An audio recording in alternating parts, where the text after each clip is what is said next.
2019. Two non-playoff participants will meet head-on in northern Alberta tonight. The hometown Eskimos and the visiting Montreal Alouettes. And for the Eskimos, it's Ottawa West. Trevor Harris and Greg Ellingson among the off-season acquisitions.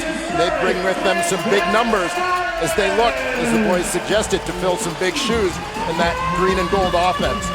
For the Montreal Alouettes, they look to a new battery combination. Devere Posey, former Grey Cup MVP, most recently of the BC Lions, comes over via free agency to provide Antonio Pipkin and that big arm, a deep threat in the Alouette offense. Kahari Jones, longtime assistant, former MOP in the CFL, makes his debut as a head coach tonight for the Montreal Alouettes, only a week into the job. Jason Moss back at the helm of the Eskimos.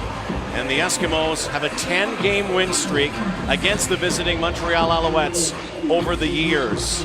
Behind him, you saw Trevor Harris. We'll talk about him. We'll talk about all the changes, including uniforms for the Alouettes, their new look.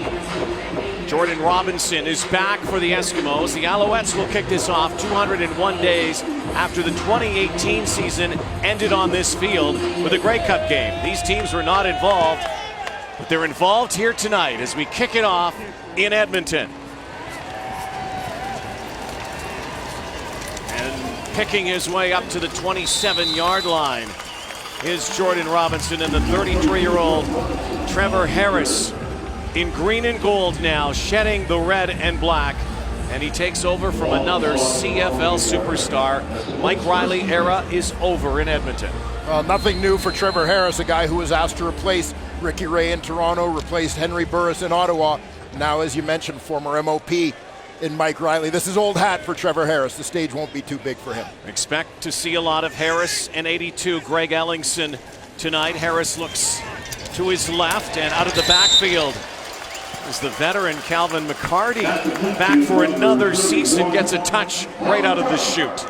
Yeah, Calvin McCarty leading this team in seniority in his 13th year. Of course, the man who will be most watched in this Edmonton Eskimo offense, Greg Ellingson, coming off 4 consecutive 1,000-yard seasons in the nation's capital. Tommy Draheim gets the start at left tackle, a position that was expected to be filled by Sir Vincent Rogers. C.J. Gable bashes for a first down. And this is something the Eskimos want to get rolling here. Offensively, a big strike offense last year. Well, speaking of guys who are back for one more year, John Bowman, number 7. Benjamin Button. Among the league's all-time leaders in sacks. He knocked Mwamba a monstrous season in the middle last year. He's flanked by 2 new wingmen in Bo Lacombo from BC, Patrick Levels from Calgary. And they brought in Taylor Loeffler via free agency from Winnipeg to solidify the middle of that secondary. Look out for Loeffler, one of the best hitters in the Canadian Football League, and on cue, Taylor Loeffler. Did that for almost every time he suited up for the Winnipeg Blue Bombers over the last few years. You had to be careful out there with the guy who wears that war paint and that familiar number 16. Yeah, that'll certainly be his role, to provide leadership and a physical presence. Receivers need to have their heads on a swivel crossing the middle against the Montreal Alouettes this season. 2nd down and 8. Harris once more. Throws it over the middle and knocked down. The intended target was Ricky Collins Jr. Couldn't bring that in, so that brings out the kick team for the Edmonton Eskimos.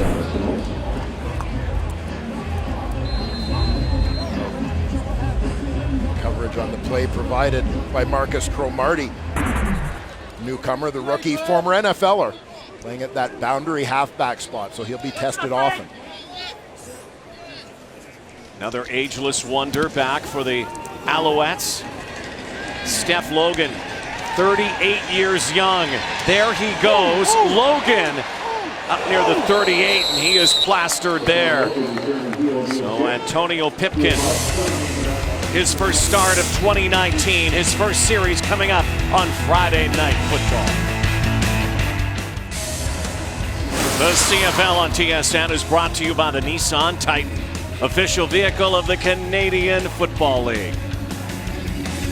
Holding penalty against the Montreal Alouettes. Well, the ball was in flight, results in them being backed up under the shadow of their goalposts to start this drive. Harry Jones, guy who used to wear number 17, watches his understudy here. Guy he coaches as they flip it to B.J. Cunningham, and right away that play backfired.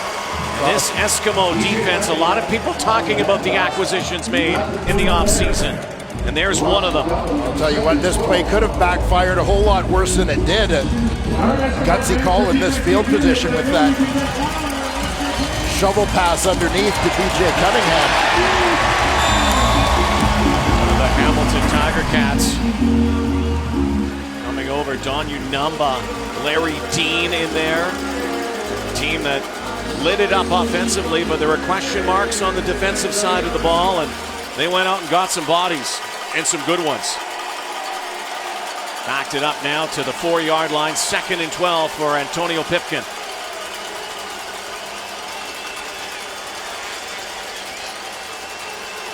Pipkin only in the league the last 3 years, not a lot of playing time. Now he throws, and to the near sideline, and also took a shot. Well, the Alouettes mired in almost every last place category statistically. Stumble here early on. And Pipkin gets it away, and you wonder here if Boris Beatty is going to give up 2 points or will boot it out. Veteran kicker will take the knee and give the ball back to Edmonton and put 2 on the board for the Eskimos. Inauspicious start for the Owls here in Edmonton tonight.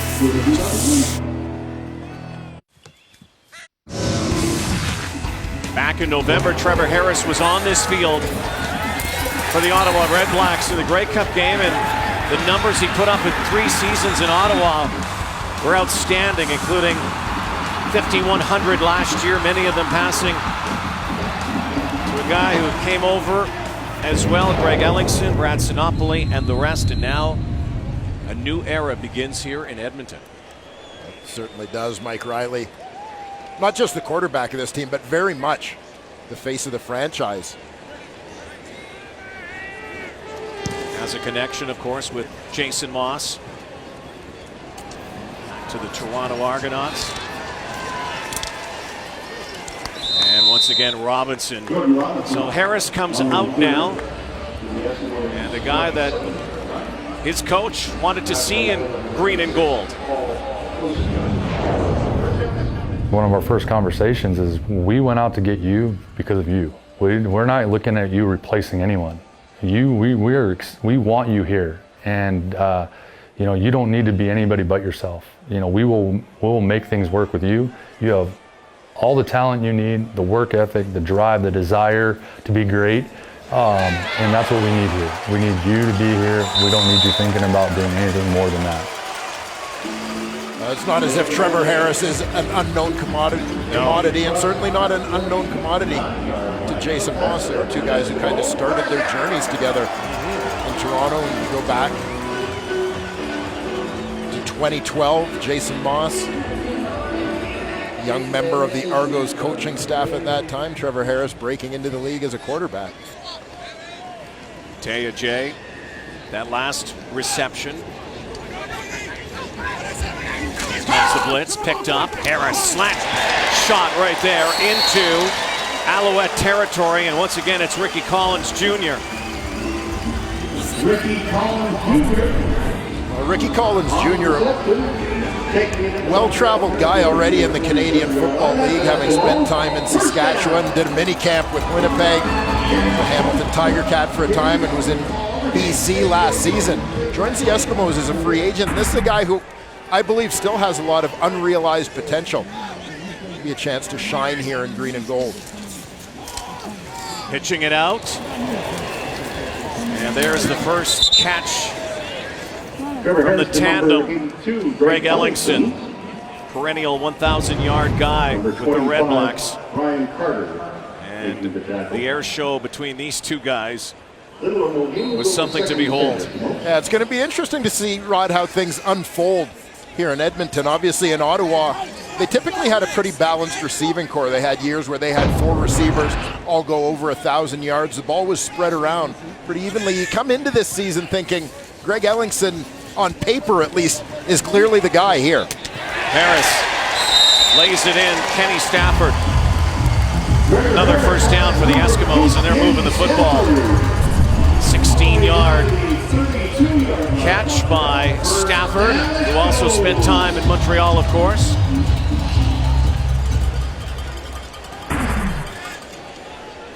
Well, Kenny Stafford, the only one of the Edmonton Eskimos' top 6 receivers last season who's actually back in Edmonton here in 2019. Now, they have lost so many receivers the last couple of years.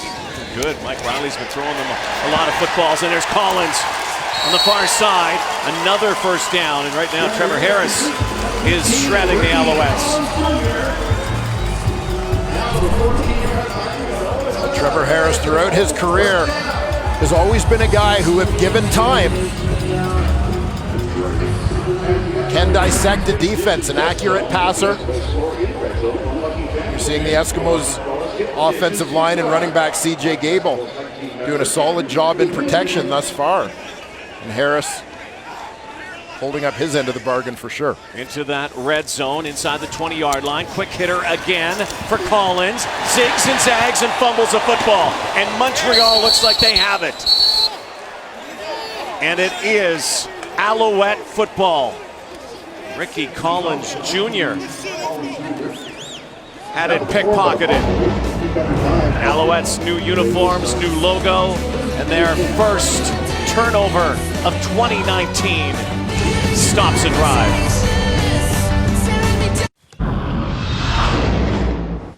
Play disciplined, hard-nosed football. Hard-nosed football. What I want to see out of this team is compete. Compete every down.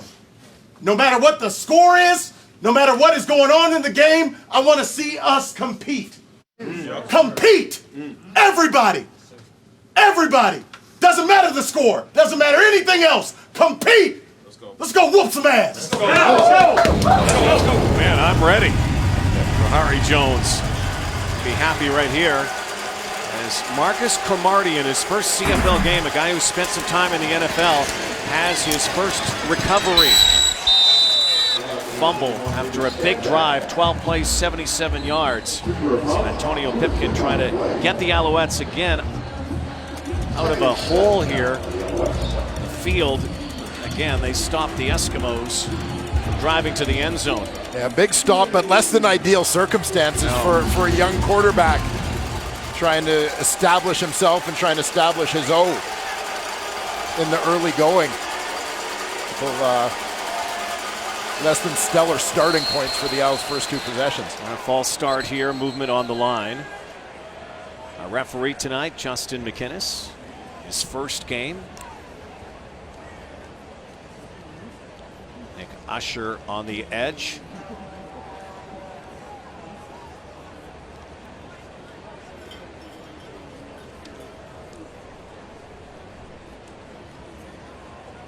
They are going to check from above the eye in the sky. Offside, Edmonton, number 75. 5-yard penalty, repeat, second down. That helps climb out of this hole a little bit right now. There is Usher out of UTEP. Native of LA, he's been with the Eskimos the last couple of years. Hasn't had a lot of playing time. Spazzy is injured right now. Usher draws into the lineup. Second down and 2 for Pipkin. Former Division II quarterback out of Tiffin. Turns and hands it off. And William Stanback takes over a tailback this year for the Alouettes, has the first down. Well, we mentioned off the top that Devere Posey will be looked at to provide both leadership and a deep threat in this Alouette offense. On the offensive line, second-year man Trey Rutherford, the number 2 overall pick in the 2018 draft, earned the starting job at left guard. Big things expected of him in his sophomore season. Split out the receivers. Pipkin now, a little room now. Goes over the top for B.J. Cunningham.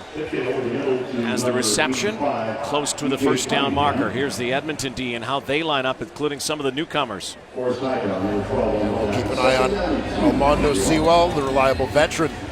Middle of that defensive line, Larry Dean, as mentioned. Headlines and neutral receivers. Javon Santos Knox expected to be the weak side linebacker, starts the season on the injured list. On the back end, Anthony Orange comes over from BC to take over the boundary corner position. There he is there. Anthony Orange in his first game back had labrum surgery in November. Recovering from injury. Guy who's been around this league. So now it's the first third down gamble, or will it be? Third and a long yard. Morris Beatty is making his way out there for the punt team. So they were looking at it. Wally and the Eskimos. Also thought the Alouettes were going to go for it. Here's some confusion as this play clock ticks down. The booming foot of Boris Beatty. End over end. And caught, but fumbled again. And maybe Montreal has it once more. Alouettes pointing that way. And it is Montreal football, a second recovery. This time special teams are special. Whoops. There it goes on Friday Night Football. The winds have changed blue through northern Alberta in the offseason. All of the outs, the departures, including Mike Riley, of course, and so many others, including Darrell Walker. Here's Farhan Lalji now on all of the changes here in Edmonton. Yeah, Rod, you know, we spoke to Jason Moss about his typical offseason when trying to build a team, and he says usually he'll spend 14 hours a day working on X's and O's and try to find a way to get his team strategically better offensively. He said this year it was completely different. He spent hour upon hour in terms of trying to determine how to build this locker room. He took input from a number of people, including coaches from outside the organization, and he said we wanted the right guys here. We wanted to make sure they played for one another, and he said when he came in to training camp, he had 96 players. He divided them into 8 teams of 12. He mixed up those teams, different players from different positions, different varying levels of experience. You talked about guys that were Canadian and American, and they did anything they could competitively. They played lawn darts, they shot free throws, they played charades and trivia, anything they could do to be competitive and get to know each other and have fun. And he feels it's really worked. He says this team is as close as they've ever been coming out of training camp. He's had veteran players come to him and say that they know players on the team from other position groups better than they ever have before, and they really feel good about where they're at as a group and a family and a culture going forward. Here is Money Hunter. That was on the return. Dad would have caught that one out in center field. Yes, Torrey Hunter. Great handle, Money. Here comes the blitz. And there goes Pipkin. Antonio Pipkin with lots of running room and stumbling there around the 40-yard line. But does pick up the first down. But boy, he dodged the incoming Don Unamba, who had his number. Watch this. Well, the thing you've got to realize about Antonio Pipkin is he's a big, strong dude. And any kind of arm tackle isn't going to be enough to bring him down. The end result of that broken play, but nonetheless love seeing Pipkin use his legs to make plays. I think that's going to be a huge asset for him as he takes over as the Montreal Alouettes starting quarterback. Pipkin play action. Not a good toss that time. And Farhan talking about the culture within the Eskimos. There's been a lot of talk the last couple of weeks, including from kicker Sean White, talking about some of the disruption from some players in the locker room. He says those guys are gone. Point fingers or name names, but I like that lawn darts and charades thing. That's something that actually our team did in the offseason as well to pick up the atmosphere, especially in the truck, the production. Oh, absolutely. I know they had some chemistry issues in the truck last year. Producer, director fighting all the time. They've been into water polo, I understand, synchronized swimming. Second down and 10. 4 minutes to go, opening quarter, opening night in Edmonton. Alouettes down 2. Pipkin fires And that catch knocks the helmet off of Unumba. DeVere Posey with his first catch as an Alouette. There's a flag down in the backfield, though. You may have roughing the passer as Pipkin took a hit after that ball was released. 20-yard reception. And watch DeVere Posey, a former Grey Cup MVP with the Argos. Posey's got the release up top. Here you'll see pressure coming from Pipkin. Roughing the passer. Yeah, that's Edmonton, what it was. Number 97. Boy, half the distance to the goal. Watch the First head, down. the helmet of Pipkin. There's the catch. Really cranked it against the field turf.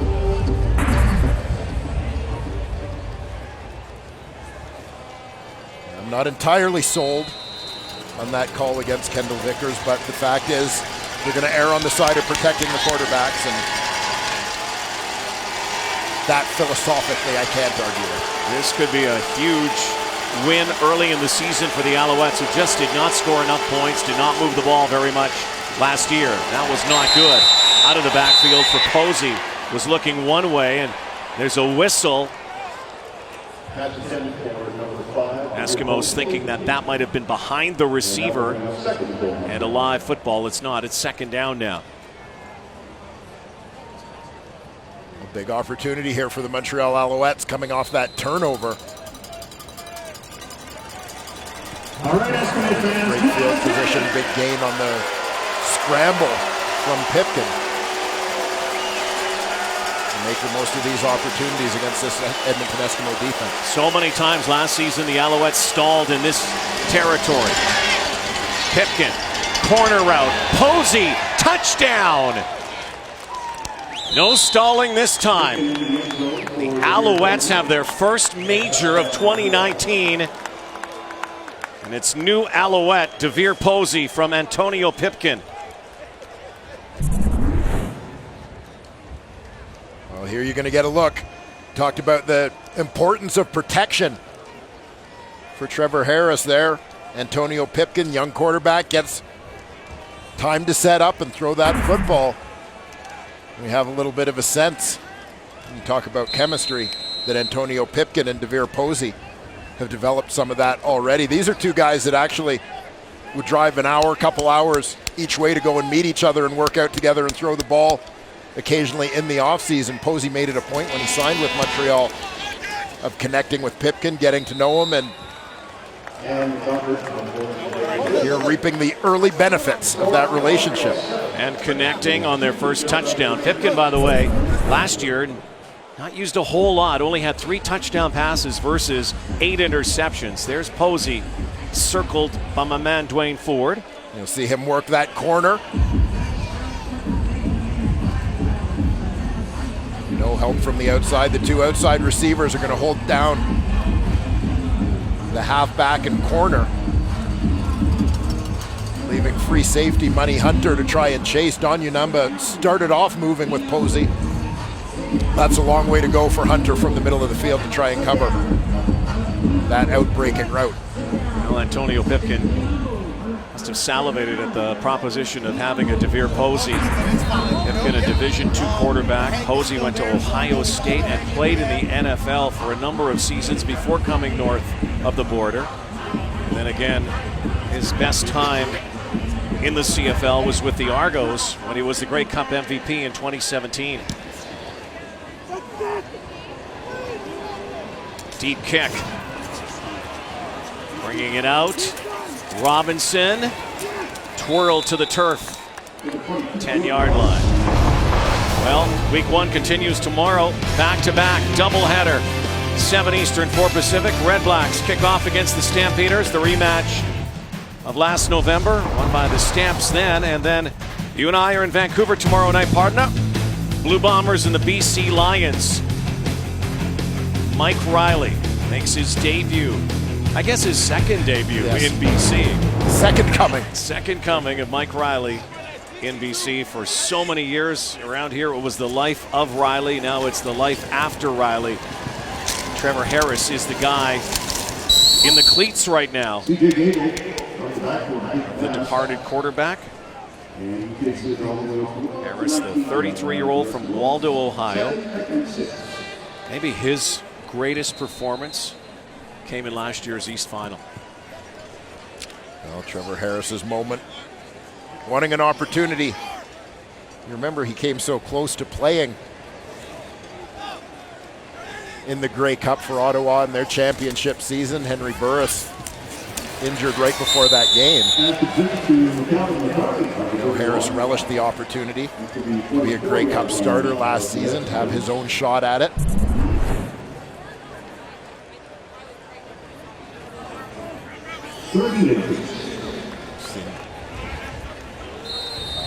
The Eskimos a couple times already. Going to Calvin McCarty, veteran, terrific receiver out of that backfield. Connected in the flat. Harris last year, of course, hoped to lead the Red Blacks to another Grey Cup victory. And his last game was on this field in a loss against the Stamps. But in that East Final, thumped the Hamilton Tiger Cats. He went 29 of 32, 367, and threw for an unprecedented playoff number, 6 touchdown passes. Couldn't replicate that, though, in the Cup. Far side, Devon Smith with his first as an Eskimo, the Iowa Hawkeye who hails from Toronto. Played at Chaminade High School in Toronto before finishing his high school career south of the border. Making his way to Iowa. First-round pick was Devon Smith, number 8 overall in 2016. So they've been anxiously awaiting his arrival. He spent time in the National Football League over the last few years with Indianapolis, Oakland, and Jacksonville. C.J. Gable picks up another first down. And the Eskimos with a couple ticks left in the first quarter, trailing the Alouettes 7-2. Turnovers have been costly because Harris has been on target. Yeah, not surprisingly, Trevor Harris completing 10 of his first 11 passes as an Edmonton Eskimo for over 100 yards in the first quarter. Barring penalty, final play, opening frame, Harris. And this is almost picked by Enoch Mwamba. Patrick Levels got his mitts on that. And that will be the opening quarter of opening night in Edmonton. First game of the season for the Owls and the Eskimos. Couple of turnovers so far. Alouettes have a 7-2 lead on Friday Night Football on TSN.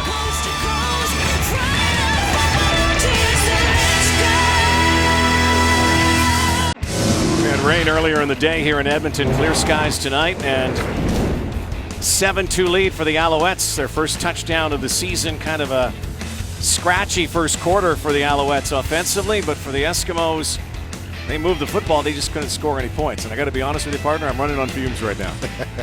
Well, I was going to ask how you knew what the weather was like. Yeah. You were on a plane all day. Yeah, well, what an exciting time last night, though, for all of Canada, the Toronto Raptors, NBA champions. Where were you watching? Confession, I actually you didn't fall asleep. I actually fell asleep until there were 9 minutes left in the fourth quarter of the game. Well, those were a very exciting 9 minutes, though. That came they were. Actually, they were. last 9 seconds. I rested up, so I was ready for the best part. Everybody talking about it today. Canada NBA champions. And the parade Monday. Toronto, and it will be covered across the nation on TSN. Oh, Greg Ellingson, second catch as an Eskimo, sandwiched, and Marcus Cromartie goes down hard. How many times have we seen Greg Ellingson do that, but in a different uniform? Oh, he said it yesterday. Same 82, just in a new location. Going up in traffic between the two defenders. He knows Taylor Loeffler's a hitter. I think Marcus Cromartie didn't get the memo. I think there it is. There's the Raptor banner. The Eskimo locker room. That was Ellingson before the game. I think Marcus Cromartie actually got hit by Taylor Loeffler with a cushion named Greg Ellingson. Taylor Loeffler doesn't discriminate. He'll hit anybody. Man, there goes Cromartie. Well, now this watch for the matchup here, as that's always a tough position to fill. The boundary halfback spot. Already a challenge with the rookie Cromartie playing there. As I said, big things expected of him. But with him going down, it's going to be another youngster, Greg Reed, sliding into that position. We'll see if the Eskimos try to test him on this possession. Reed's played here before, but not a lot. They go testing, and it is out of the hands of Ellingson. Taylor Loeffler down there. A couple of newcomers to Montreal, but veteran CFLers, Taylor Loeffler and Deontay Evans, former Calgary Stampeder, converging on the football.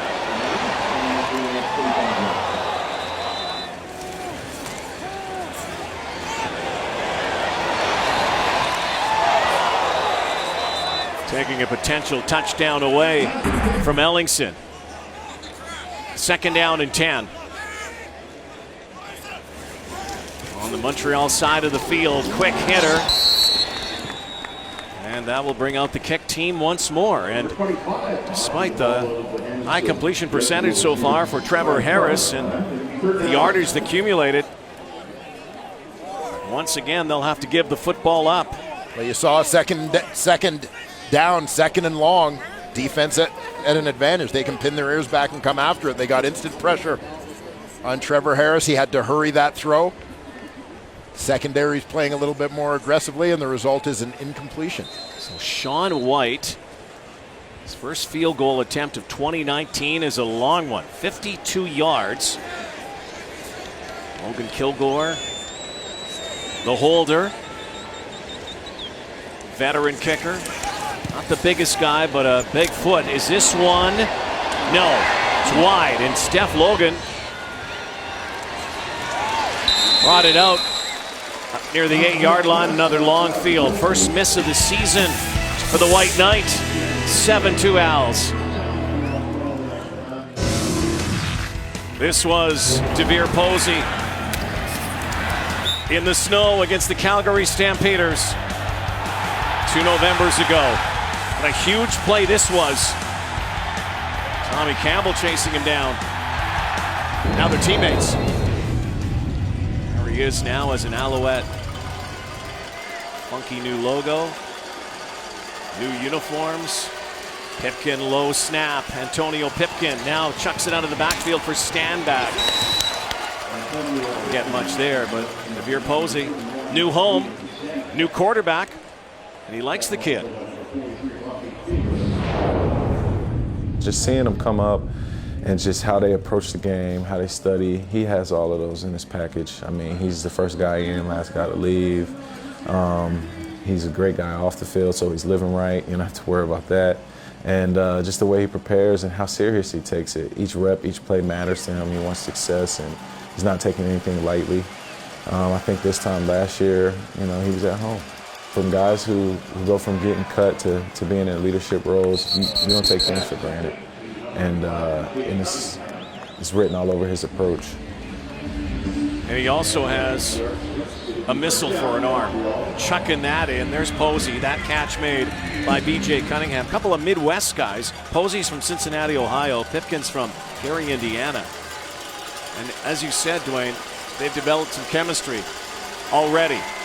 See if they do on this drive. Pipkin looks one way, and he's dropped. Maybe picked up a yard. Eskimos were not falling for that veteran D-line. And one guy, Amando Sewell, who's seen that one a few times in his life. Yeah, he was ready for it, but I will say I like the play call from the Montreal Alouettes. A good defensive play from Sewell, but nonetheless, I think you've got to build some design quarterback runs in when you've got a guy like Antonio Pipkin. Mix it up, keep defenses honest, slow down that pass rush a little bit when there's the fear that this kid's going to take off.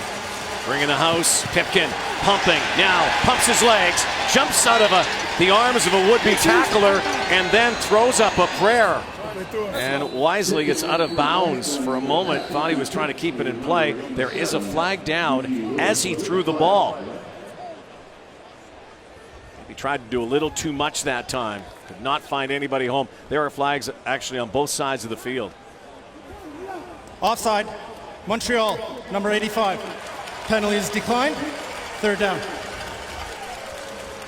So it was an offside call. Kahari Jones, his first game as a head coach, brings out his punt team now. And I suspect that part of the discussion with Antonio Pipkin as he gets to the sideline will be about picking your spots. Calculated risks. Don't try to force the big play. Spiraling kick. Jordan Robinson with a hurdle and a spin. Down he goes. Good field position though. Flag is down to the far side. I'll tell you about it when we come back on Friday Night Football tonight from the Brick Field in Commonwealth. The Alouettes leading by 5. Team Canada begins their run for the CONCACAF Gold Cup tomorrow, kicking off against Martinique. 7 Eastern, 4 Pacific, only on TSN. Nice night here. Mid-June. First Friday Night Football telecast of the new season. A season that has a lot of intrigue and subplot because of all of the changing faces, including that one in the off-season. Unprecedented change in so many ways for so many players. Harris to Kenny Stafford. Stafford slips a tackle. Got some positive yardage on that far side. Again, Kenny Stafford, really the lone holdover in Teya J in that Eskimo receiving core. Perhaps an opportunity for Stafford, a guy who has demonstrated big play potential at times through his career, to step out of the shadow. There's Gable. Stutter step. Does some dancing. Levels him. First down. Penalty again. 9-yard pickup. Will this be brought back?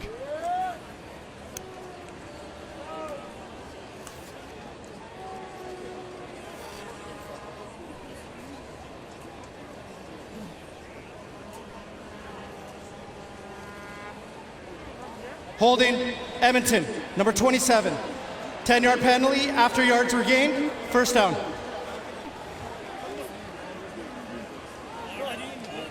That one's going to go against the center, number 57. David Beard right behind the goalpost. He's going to work up to the middle linebacker, Enoch Mwamba, number 10. As CJ Gable makes that cut back. Beard can't tell which way he's going, gets caught. Grabbing as the defender reacts. Shouting out these signals now on the O-line in a jumbo package. And they're tossing. Harris, strong arm. A little too strong. Looked like a miscommunication on the route, but it could have something to do with his flag that was in the backfield too. Looks like it's going against the Eskimos again. Procedure, no end. Edmonton. That penalty is declined. Second down. And this is stuff that we see early in the season, some procedure calls. The offsides, and those are things that are going to get cleaned up as the season progresses. Only 2 preseason games for every team. And I think especially the way that the league has evolved, where quite frankly a lot of the veterans don't see much action. No. In the preseason. Ellingson in motion. Harris to his left, snagging it up near the 45-yard line. Ricky Collins Jr. been a busy cat so far tonight. You can see Collins, the inside receiver, working over the middle. Here Ellingson comes underneath, drawing some of the attention, creating space for Collins, but knowing philosophically in Jason Moss's offensive system, something with which Trevor Harris is familiar. Talked about this earlier, the ball tends to get spread around, and so while Ellingson is the guy who comes in here with the most impressive resume, the fact is all of these guys are going to get opportunities, and you're seeing it. A guy like Ricky Collins could have a real breakout year because of the system in which he's now getting a chance to play. Well, one thing in Edmonton through the years, they throw the football. here at the Brick Field.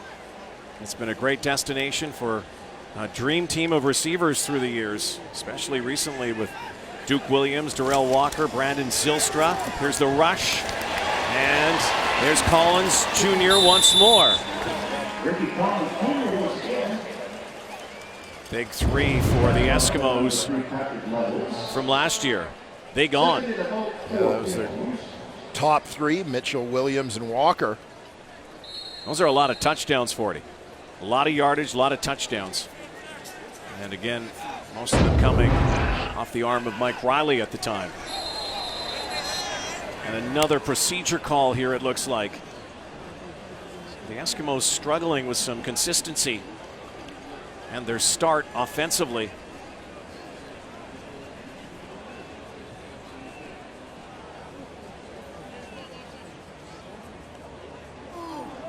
Offside. No, they're Edmonton. saying it's offside. Sorry, Montreal, number 93. 5-yard penalty. So that again First down. coming from the eye in the sky. Alouettes played referee there with the procedure call, but it is offside, so it'll be a 1st and 10 for the Esks. You'll see that eye in the sky used not to take over the officiating of the game by any Get it stretch, right. but to correct the obvious oversights. Eskimos get the benefit of this penalty. Play action, Harris rolling. Stafford catching. Marty back in the game, knocking him out of bounds near the 38. Second down at about 6. See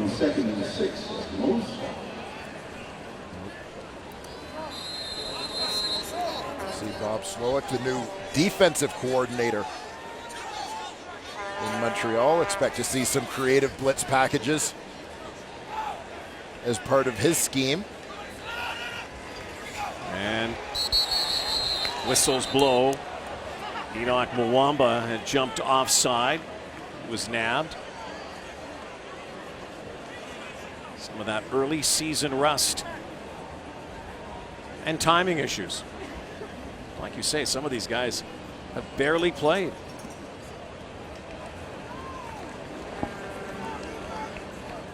I would say there has definitely become more of a trend. We talk about it late in the season about sort of being sharp versus being healthy. And I find the same thing has started to apply at the start of the season. It's not load management. Here's Enoch. Guy who's been around, 30-year-old. Offside. Montreal, number 10. 5-yard penalty. Repeat, second down.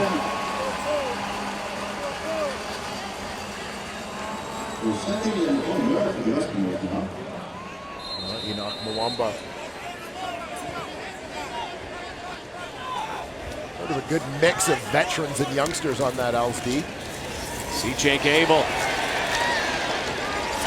Sean Bowman wrapped him up. Got a first down again. Moving the sticks. The Eskimos down 5 midway through the second quarter. Nice cut back off the block of Jacob Ruby. Left guard here, he washes Mwamba down to the inside. Gable bounces it out. Gable, a 1K guy last year. Stays in the block this time. Actually, will take a screen pass. High steps again. Won't get much. Gable, though, last year, the first 1,000-yard rusher for the Eskimos since Jerome Messam back in 2011.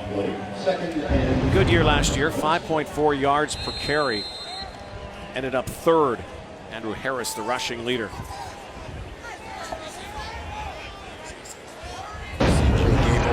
Finding second life in his career since coming over from the Hamilton Tiger Cats a couple of seasons ago.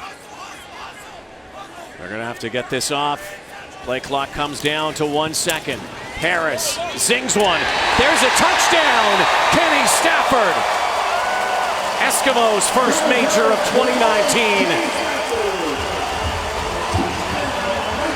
And Trevor Harris's first touchdown pass in green and gold.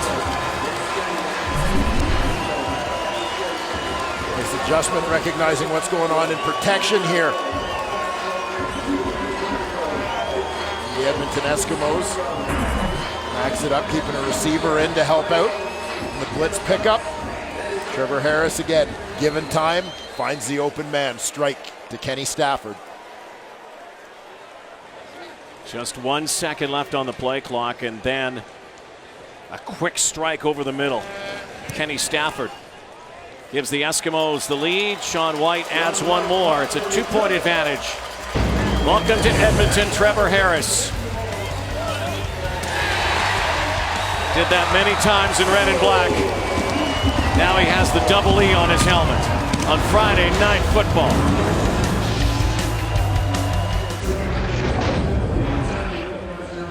Well, when you're a receiver in the Canadian Football League in a passing play, it's not just about the routes that you run. Sometimes you're going to be asked to block, and here it's Nataya Jay doing a good job understanding the protection scheme. He knows he's got to stay in. He's not going to release on a route because of the number of rushers. He steps up, stands in there. He gets knocked down, but he does his job taking care of his guy to allow Trevor Harris the time to connect with Kenny Stafford. Then all this vacancy is wide open. Corners there, right? Yeah. Yep. So I'm just gonna, if that ever happens, just know I'm gonna stop and drive. Big drive by the Eskimos. There's a big kick as well. Stephen Logan scurries out near the 24-yard line, make it 25. Kenny Stafford touchdown. Make your escape with intelligent.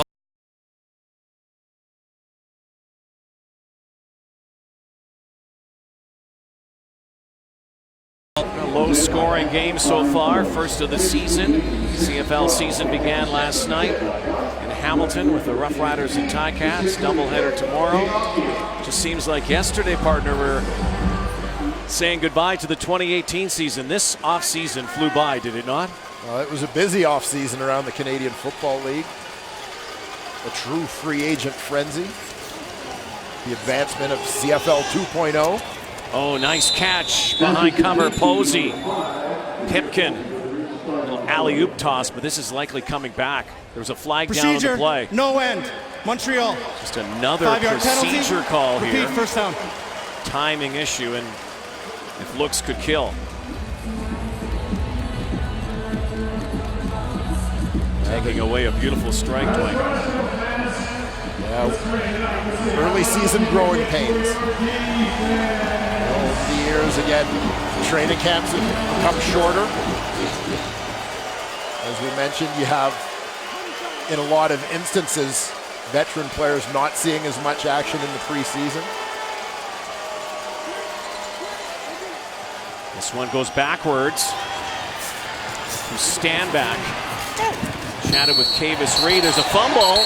It's like it knocked out of bounds by the Alouettes. We talked with Kavis Reed, the general manager of the Alouettes. He's kind of been a guy under fire since he took his job. Just so many things that could go wrong, did go wrong. And every time you try to take one step forward, another goes backwards. But he was really looking forward to watching stand back. This ball out, but it's swept away. Still Alouette football. Under 5 to play before halftime. Deep drop for Pipkin. Looking, now decides to go. And he's brought down by the grill. And now we got a scrap here. And already it is ugly early in the new season. Jesse Joseph with the face mask. And then some haymakers. Well, Joseph, a former Montreal Alouette, playing his first game as an Eskimo here. I think he's a little amped up. Making it clear where his loyalties now lie.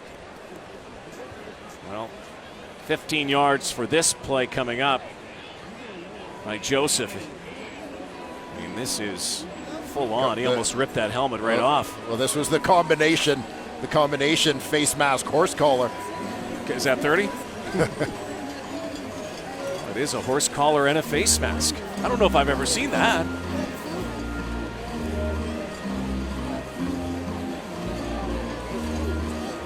It is not pretty, I'll tell you that. former Alouette, then got up. Well, still some words being exchanged between Joseph. Face mask, Edmonton, number 92. We have offsetting unnecessary roughness penalties against Edmonton and Montreal. 15 yards up from the end of the play, first down.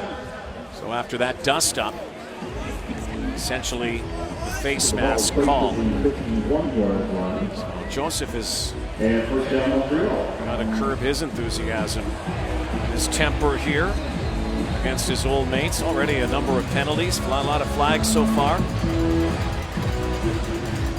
Two teams combining for 11 penalties for 70 yards thus far in the first half.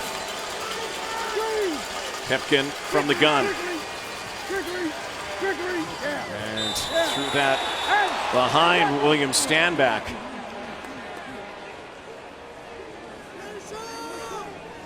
Nothing pretty about the play, but as a quarterback coach and head coach, when you're Kahari Jones, you appreciate seeing that from your third-year quarterback. Just recognizing everything's covered. Don't try to force something. Protect the field position. Live to fight another down. Good decision. Under Kahari Jones' watch now, Mike Sherman wants to be the head coach of this team. That looked like offside. Edmonton, maybe a free one here. And now Pipkin racing out, has a first down and slides down and is hit by Money Hunter. And there's a late hit and another 15-yarder plus an offside call. Yeah, it doesn't matter how he slides. If he gives himself up, you got to lay off. We have been talking about that a lot over the last 24 Edmonton, hours. Number 92. That penalty is declined. Unnecessary roughness, Edmonton, number 41. 15-yard penalty. First down. Last night in Hamilton, Zach Collaros was nailed late by Simone Lawrence. Yeah, and the deal here is, you know, you can't, in that situation when he gives himself up, you can't do anything aggressive, really. You can't touch him at all. He slides, you just tag him. That's it. Well, the Eskimos shooting themselves in their cleats here in this one, even though they have a lead. Costly errors in the first half that have to be cleaned up. Stanback spins. Mistakes and miscues. Yeah, a little bit of the issue of scoring opportunity.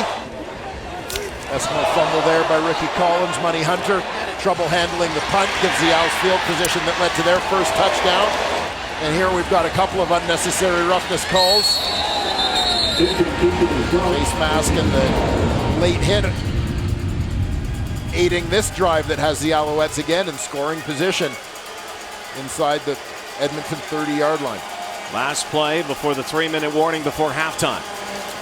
Comes that rush again. Pipkin unloads, and BJ Cunningham would like to have that back. That's one that he normally hauls in. Not this time. And that will bring out the kick team. And they will have a field goal attempt, chance to take the lead when we come back. It's the 3-minute warning before halftime on Friday Night Football. Getting close to halftime, back in the studio. We're going to talk at the half about Trevor Harris's Eskimos debut, also Antonio Pipkin, the Montreal D, and we'll hear from Farhan Lalji, the league's handling of the Simone Lawrence hit and Zach Collaros last night in Hamilton. Back to Rod and Dwayne. Okay, boys. Boris Beatty to regain the lead. There's the hold and the kick. And that is way wide.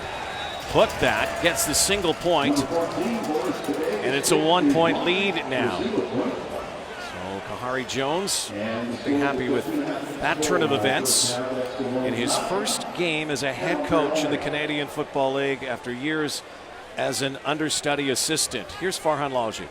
Yeah, Rod, it's been an eventful week for Kahari. When they made the decision to offer him the head coaching job at the beginning of the week, it was met by loud cheers from the players. He endeared himself further by having the first decision be to shorten practice time, so they love that, but it's been a very busy week for Kahari because he's also lost a receiver coach, Andre Barbosa, who's a close friend of Mike Sherman's, left when Sherman got let go. So Kahari also spent some time earlier this week working with receivers, and they're short-staffed. They do hope to name a receiver coach early next week.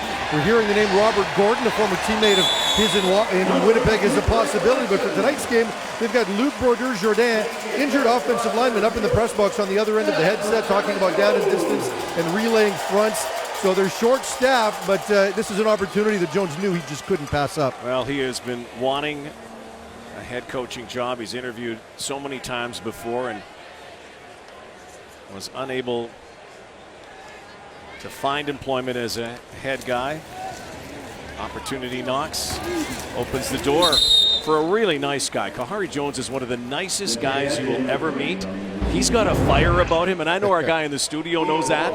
You see it in his pregame speeches. You see it on the sideline. Well, I'll tell you what, this may seem like an uphill battle in Montreal for Kahari Jones as coach, but I would say anybody who could make Milt Stegall look good, I'm not going to bet against him. I think Milt needs Farhan Lalji's shirt. I am just saying, because that is one special shirt that he's got. That he is. Farhan's bringing. He's bringing almost like a John Luke quality to tonight's broadcast. I'll tell you. Look at that. Look, where did? Oh my gosh! I think that's the new designer label. Straight from the sidelines to the nightclub. Yes. Look at that.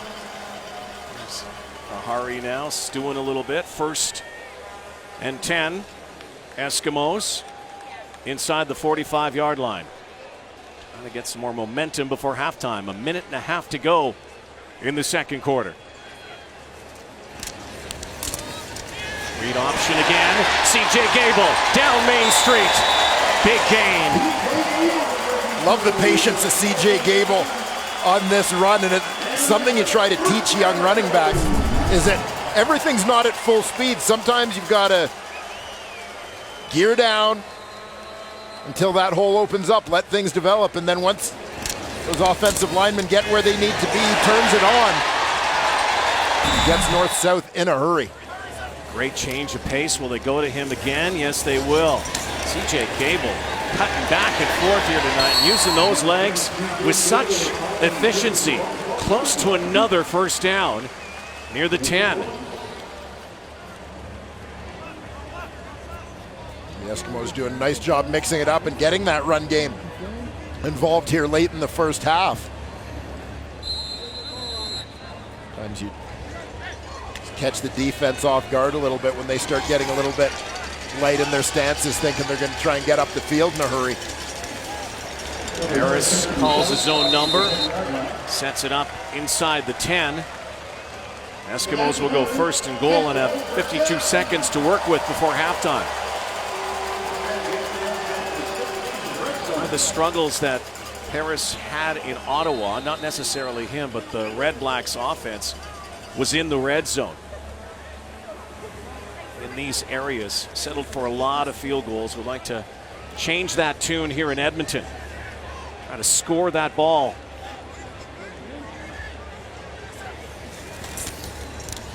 Harris, Kenny Stafford. Oh yeah, that's mine. I'll take it. Touchdown! It's a surprise. Fantastic play call. Set him up with the run, set him up with the run. And then once they all get anchored in there, expecting the run, you go play action, make that handoff to C.J. Gable, Kenny Stafford wide open in the flats. Watch Stafford on the right side of your screen, comes in like he's going to be that slush block, helping out on the backside of the run play. Quick release to the flat, nobody with him. Easy 6. Trevor Harris, 2 touchdown passes now in his Eskimo debut, and operating at a high percentage again, and already throwing up some mean yardage. Well, Trevor Harris-like numbers, 21 of 26 for 232 and a pair of touchdowns already. East to west, it doesn't matter. Trevor Harris, when he goes north-south on the football field, does a lot of this. They kept it simple on the drive. Quick hitter to Ellingson. Couple of runs to C.J. Gable. Now you've got that defense respecting, even fearing the run game a little bit. Play action, nice ball fake between Harris and Gable there. Opens up Kenny Stafford for the major. 7-play, 75-yard drive. Stafford has 2 touchdowns, both from Trevor Harris. And might this be a new connection that we'll be talking about this season? It is tonight. 16-8 now, Eskimos. Alouettes might get a play or 2 here before halftime, but it's at the 20. So will Kahari Jones try to air this out, try to get it into field goal position, or will they rather just play it conservative and get ready for the locker room? You'll see Kenny Stafford here, motions down inside like he's going to be part of that blocking scheme. Quick release to the flat.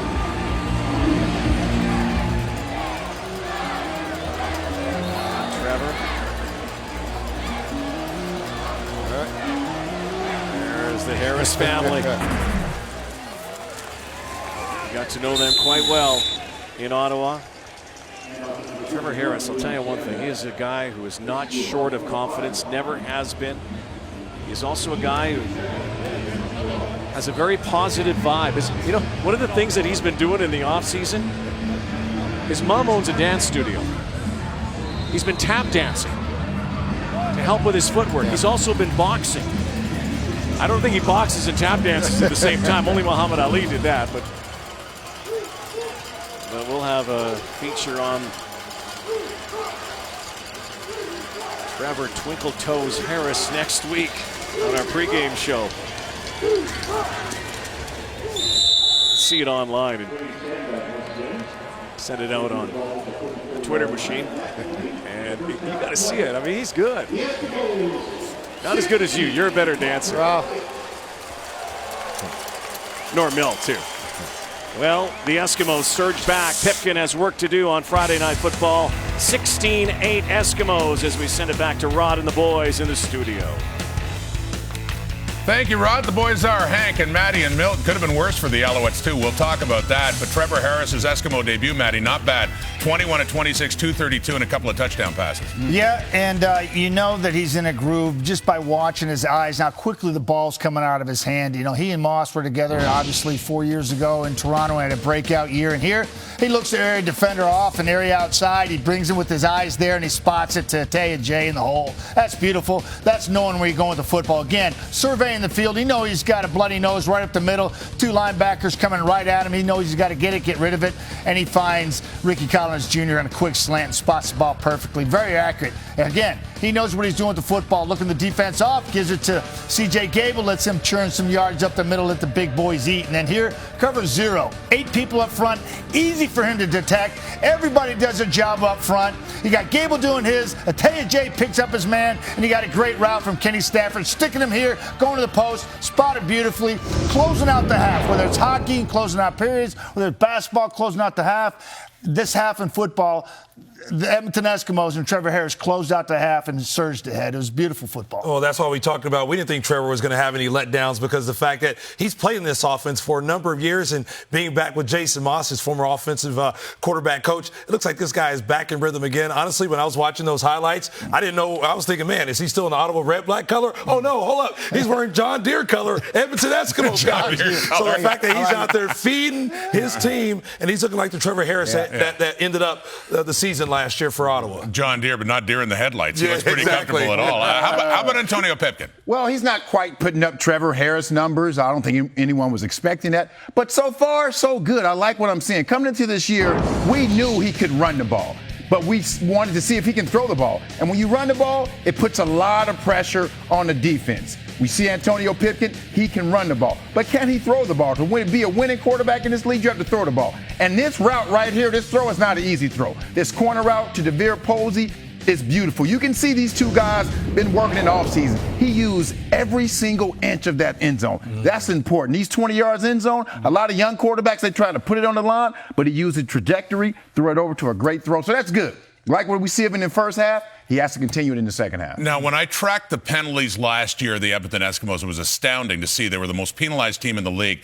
9 penalties, 78 yards so far. They lead this game, but it could have been worse for the Alouettes, as mentioned, because the penalties, also the turnovers for Edmonton. Oh, you're right about that. And I mean, that's one of the biggest things when it comes to Montreal that we knew coming in this year with some of the defensive acquisitions that they made, especially bringing Ciante Evans, Taylor Loeffler, a number of different guys. We expected much more from these guys. Again, they caused a couple of turnovers early in the game by special teams and also on the defense to keep Edmonton out of the end zone on a drive early on.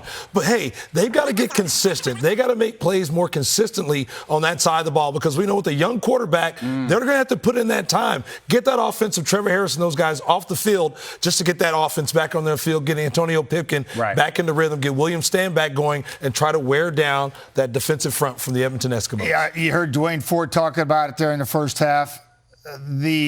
Just kind of how under the gun the Montreal Alouettes coaching staff is, right? You know, and it does transcend on the football field when there's disarray, which Montreal has had leading up to this football game when the head coaching changed. Kahari's now having to coach receivers as well as quarterbacks and manage the whole aspect of the football team. And speaking from experience, man, that's difficult to do in a week's time and find your rhythm, losing coaches left, right, and center. This football team looked a little disarrayed in the first half to me. They have to take advantage of their opportunities. They can't make many mistakes, and when the Eskimos make a mistake, they have to take advantage of it, which they haven't done in that first half. They can't afford to not take advantage of mistakes. That penalty-aided drive down the field, Boris Beatty misses the field goal, and they just get one more on the board for that, 8 points. And remember Fred Stamps, a great receiver for the Edmonton Eskimos. He's being honored at Commonwealth at the half. There he is, member number 2.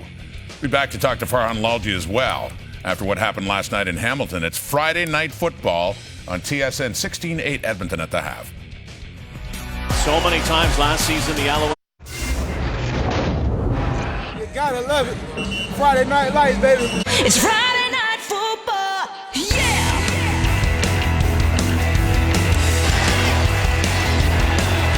Boys are all here, gonna put on a show. Come on!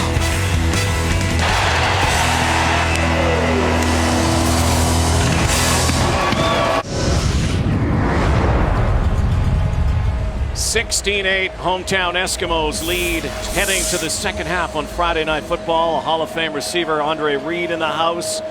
Big first half for receivers. Kenny Stafford, pair of touchdowns. DeVere Posey scoring for the Alouettes. He's with Farhan. Perfect pass by Pipkin on the touchdown. What are you seeing from the young quarterback in the first half? Playing well. We got to stop killing ourselves and going backwards.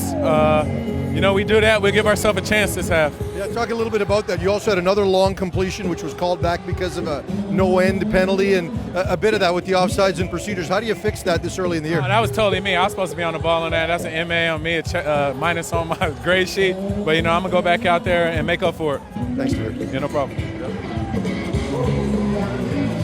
Something you don't hear very often, right? Veteran guy, being accountable. Being accountable. This age of self-entitlement in the sports world. And DeVere Posey's not that guy. No. Pipkin to Posey could be something we're saying a lot this year. We'll see if we say it in the second half. Eskimos will kick it off. O'Neill start us up here at the Brickfield at Commonwealth. Opening night, both teams. There is Logan. Here at 40. AP, Antonio Pipkin. Subpar first half, despite that pass to Posey. Really, the numbers pedestrian. 7 for 14, just 56 yards. Total offense, 48 passing yards. And yet they only trail 8. That's the number that ultimately matters in the end. Remember, the Alouettes have had, I'd say, 3 really bad starting positions in the first half, which is going to limit what you can do offensively. Pipkin got hammered as he threw that ball for Posey.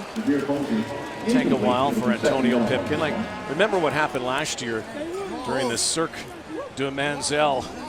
Johnny Manziel came in and lost his job, and Pipkin took over, and then he lost his job.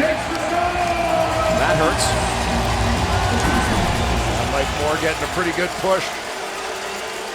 Moore, former Ottawa Red Black, has really found a home here in Edmonton, establishing himself as a starter last year.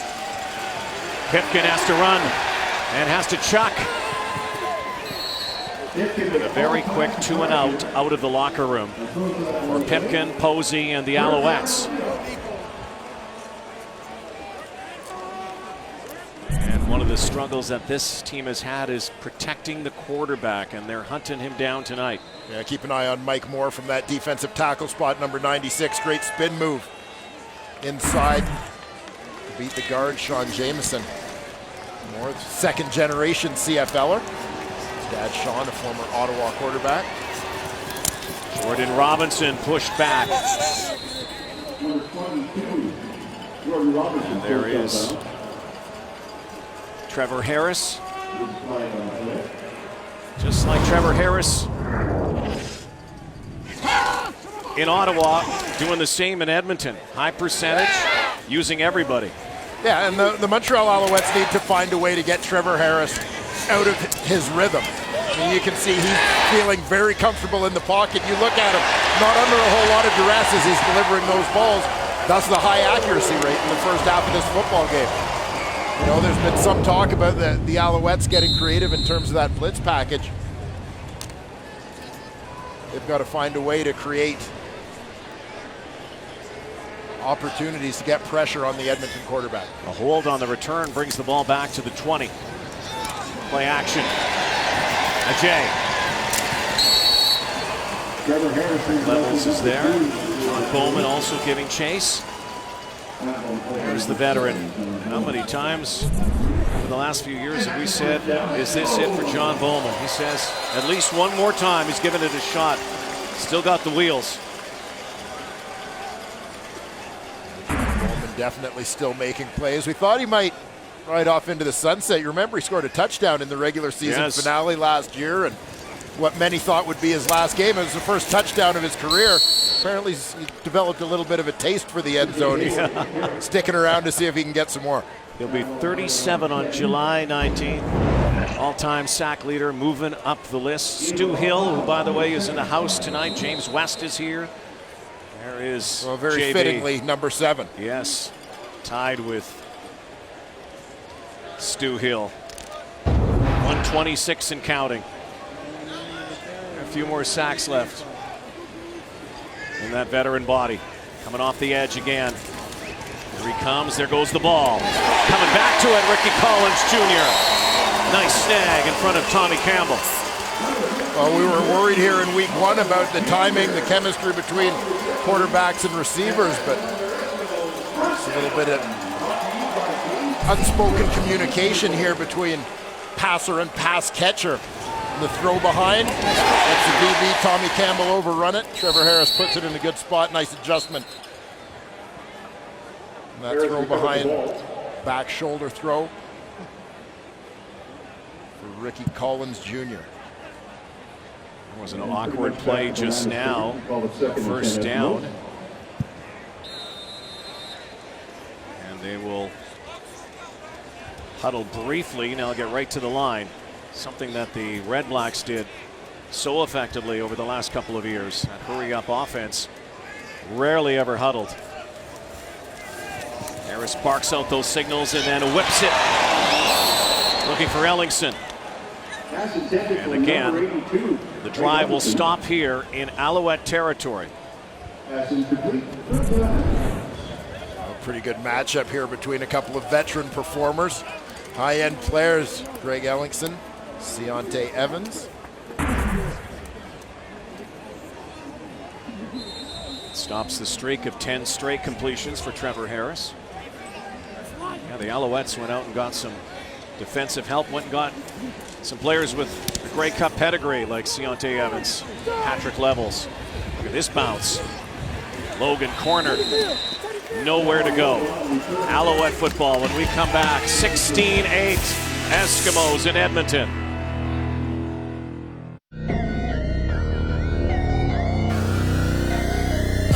The scene is getting crowded, I'ma ride my own way.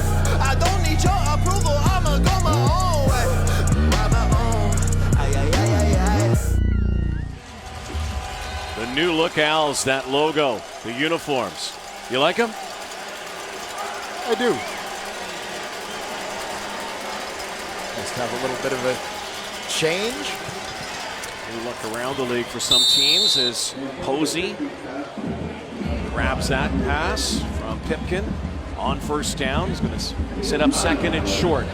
That's what Cavis Reed chatted about before the game. It wasn't, the first and 10 stuff. It was the second and manageables that they really want to get this offense clicking on. Well, that's it. When you get into those second and medium situations, making sure you're taking the checkdowns, take the easy throws, get the first down, and put drives together. Second and long doesn't mean that you have to air it out, push the ball down the field.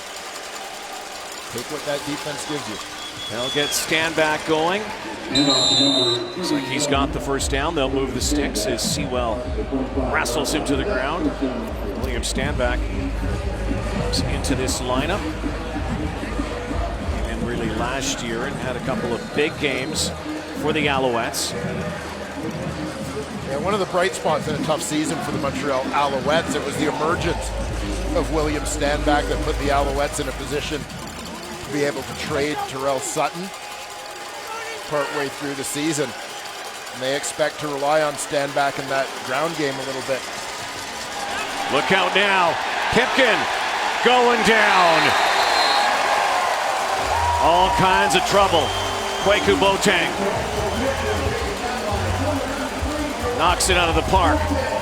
Brings down Antonio Pipkin. Kwaku Boateng coming from the left side of your screen, just outside that goalpost. He's working the twist with Mike Moore. They both find their way to the quarterback. The Wilfrid Laurier product is going to get credit for this one. That's a home run swing. Yeah, third-year man. Really established himself as a starter in this league last year. Was rewarded with a new contract in the offseason. There goes Standback. Almost the first down. We'll see where the spot is. What a good play call, but this could come back. There was a penalty in the backfield. Pipkin looking back at that orange nylon. Likely against the Alouettes. There's an injured Eskimo Holding. down. Montreal, number 67. Half the distance to the goal. Repeat, second down. Injured Eskimo is weak side linebacker Vontae Diggs. He gets the start. Tonight is Javon Santos Knox, who was signed from Winnipeg in the offseason. Opens on the one-game injured list. This is going to set up second in an area code, so likely, unlikely, you'll see a draw play now. Pipkin's going to have to air it out. Vontae Diggs is down. We'll step aside and come back on Friday Night Football from Edmonton. Well, he was a guy who played for both of these teams, but mostly catching passes like these from Ricky Ray, number 2. One of the greatest Eskimo receivers of all time. Fred Stamp's in the house tonight. They honor him here tonight. Put a stamp on the Canadian Football League in a lot of end zones. A little emotional tonight for Fred Stamps. Starting to leak a little there. Great guy, great receiver. Standing by with Farhan. Fred, you're third all-time in Eskimo receiving, almost 8,000 yards and 500 receptions. The team decided to bring you back for a retirement ceremony. I know you got a bit emotional at halftime. What did it mean to you? It means a lot. It means a lot to come from these guys. I appreciate everything they did for me over my career, and man, just the welcome is just amazing, So I got kind of full, and I appreciate it. With all that you accomplished, what stands out to you? It just stands out, just the warm welcome. See the coaching staff, a lot of guys I played with. It's just a lot of love, man, and I really appreciate it. Played with Jason. What are you seeing from him as a head coach? Oh, he's an awesome head coach, man. I love that guy, man. I was fortunate to come in and have him, Ricky Ray, Jason Tucker, man. And I feel like as a young receiver, a young guy coming in from the States, that's a perfect situation to be in. Last thing I'll ask you is the guy you got traded for, Kenny Stafford. 2 touchdowns here today. It looks like he's paying tribute to you. Oh, man, Kenny, he's awesome, man. He's a good football player, good guy, man. And I'm excited to see him just tear this year up, man. Thanks for this. You look like you can still play, but enjoy retirement. Oh, man, I'm retired, man. I'm enjoying the family time, man. Thank you. Great to see him. Fred Stamps. Hard not to be a fan. Spectacular. Yeah, spectacular. Another safety taken by Antonio Pipkin. Jason Moss, a former teammate, of course, of Fred Stamps, knew how good of a receiver this guy was in his time in Edmonton. And I remember that first practice with him, just looking at him, and I remember talking to Danny and saying, this kid's going to be something. I don't know what he's going to be, but he's going to be something. He's easy to throw to. He gets open. And then I saw nothing but that every day he played here and the games he played. He's tough. I mean, as tough as they come as a receiver. Very productive his whole career. So, I mean, I really enjoyed playing with Fred. Everybody enjoyed watching him. We enjoyed covering him as broadcasters. I would not enjoy covering him as a defender. He was almost impossible to cover, and as Farhan mentioned, very emotional. I would imagine it is. Come back to a city you loved. Come back to a place that you made better as a player. And I would suggest that someday down the road there might be another call for Fred Stamps. Canadian Football Hall of Fame. Hall of Fame numbers. A perennial 1,000-yard receiver. Absolute class act. Speaking of the Hall, this year, great class coming up in the summer. John Cornish, Mervyn Fernandez, Terry Greer, Ernie Pitts, David Williams, builders Jim Hobson and Frank Smith, but it's a receiver Illegal bent wedge class. block. Edmonton, 10-yard penalty, first down. So this penalty, the first time we're seeing these applied Canadian Football League this year.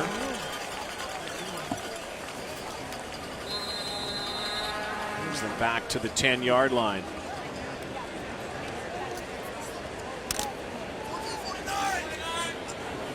So Murray, quarterback coach, OC and head coach, busy guy on the sideline. Trevor Harris comes out gunning. And again, Ricky Collins. These two got something going here, a little something, something. They certainly do. Again, this offense is going to create lots of opportunities for everybody. Guys like Greg Ellingson, Trevor Harris, Brad Sinopoli, all of the receivers that played as Jason Moss built this offense in Ottawa. The same thing continued here in Edmonton. You saw the numbers earlier of Duke Williams, Bryant Mitchell. Fusion here. Harris decides to call his number, goes forward. Oh, he was crunched there. Enoch Mwamba. It's not a malicious hit by any stretch by Mwamba, but that was dangerous for Trevor Harris to go forward. By the way, he has now secured his 30th career 300-yard passing game. Well, with a quarter and a half still to go here, you'll see Harris take a shot. He's being brought down from behind as Mwamba's coming forward to make the tackle. Boy, iffy territory again. Already the dialogue early in the season about these hits on quarterbacks. Only in the second game. Harris reverses course. Zips it in. On Smith. Second catch. So Trevor Harris comes from the nation's capital, where he is putting up big numbers, putting up big 300-yard games last season, and already in his first in green and gold, doing what he did. Yeah, picking up right where he left off. 10 times he had 300 or more yards in a game last year. Third down. And Alouettes think they stopped the Eskimos here. Eskimos are signaling a first down. Alouettes say they have stopped them from here. Looks like it's close. May require a measurement. I think they're going to bring the sticks out. This is not the way that they wanted to plunge this. This is too close for comfort. See the yard marker on the far side. From that angle, looking down the line, it appears. We're going to stretch this out. Let's see. I'm not sure. It looked like he had it looking down the line. No, they did not get it. What a stop. And a turnover by the Eskimos. Alouettes football. Turnover on downs on Friday Night Football. A big stop here for the Montreal Alouette defense. And if we see that Serge White go low and come across the line, John Bowman freed up from the edge. Good penetration as well from Enoch Mwamba. This angle right down the line, it looked as if the ball might have crossed the plane of that first down marker, but again, we're not exactly on the line, so that can be a little bit deceiving. And the Eskimos are challenging the spot. That's always difficult. You have to have conclusive evidence based on where that yard marker is, waiting for that pile. You rarely ever see this overturned. It's a tough challenge, and I appreciate it. The Eskimo coaching staff saw that angle, that shot down the line.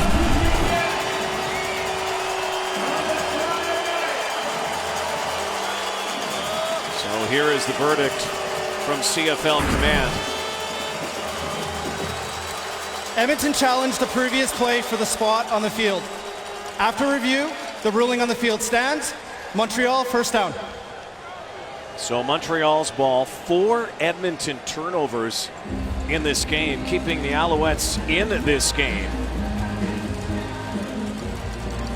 Not a ton of offense from the Owls, as you heard the boys talk about at halftime, but when you're starting at midfield, you don't need a lot of offense to put points on the board.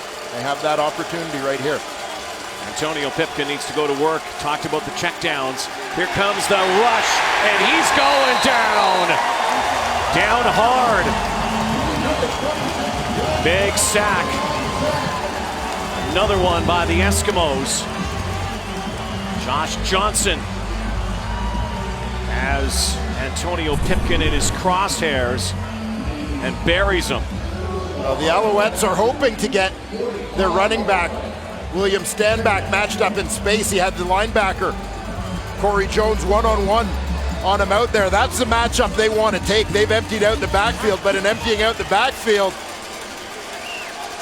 rushers outnumber blockers, and they couldn't get that ball away fast enough. 13-yard loss. Play clock coming down to 1.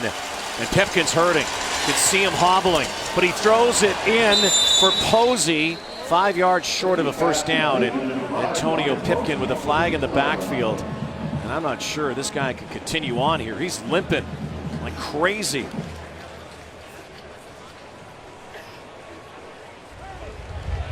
see Vernon Adams Jr., the number 2 man on the depth chart, getting loose just in case.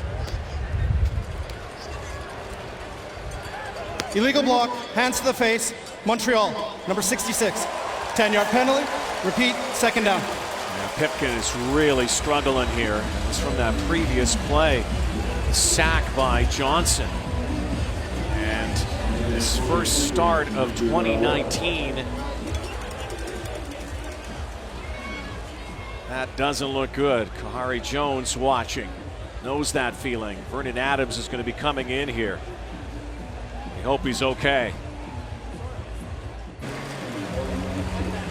Tough to watch on opening night. Pipkin going to the sidelines. Farhan will give us a report shortly.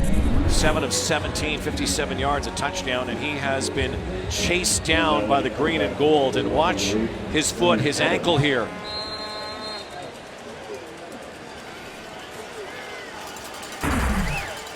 So Vernon Adams in. Adams has experience, of course. He actually had more experience than Pipkin. First pass is caught by B.J. Cunningham. On second and lengthy. And so Pipkin in pain on the sideline. That is daunting on opening night. You can see they seem to be looking at that right ankle. To get rolled up a little bit as he was brought down. Certainly hope that it's not too serious for Antonio Pipkin. And for the Alouettes, who have had this rotation of quarterbacks. Every time the music stops, another quarterback comes in through the years. You name it. They've had it happen to them.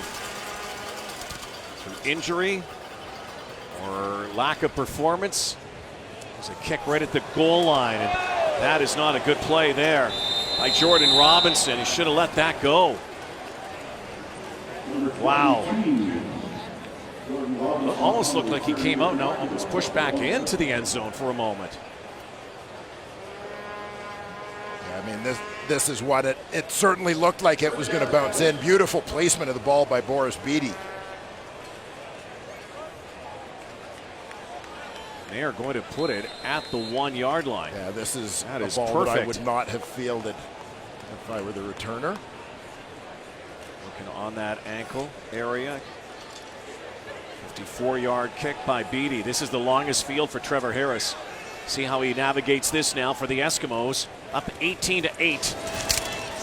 CJ Gable pummeled there. Patrick Levels, Enoch Mwamba. You think the Alouettes have had some significant upgrades on defense this year?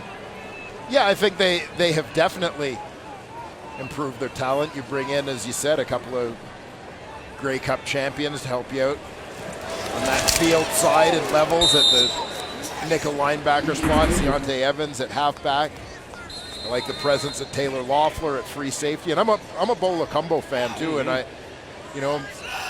very curious to see how he does given an opportunity to be an every down player. Harris for his safety valve, just like old times.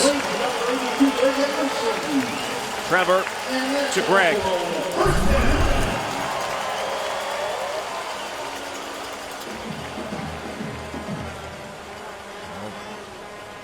The reliability of Greg Ellingson and the knowledge that he and Harris have of one another, understanding that they're going to see defenses very similarly make the same reads. As you said, Ottawa West. Trevor Harris, who came to the Eskimos. Ellingson coming as well in the offseason. Tell you what, helped the Eskimos a lot. Ottawa Redblacks. Very tough to replace a guy like Greg Ellingson. And Harris, who is, again, tossing a 300-yard night on his team. Out of the shadows, Gable. The luxury that is to have that kind of medium-range running back on second down.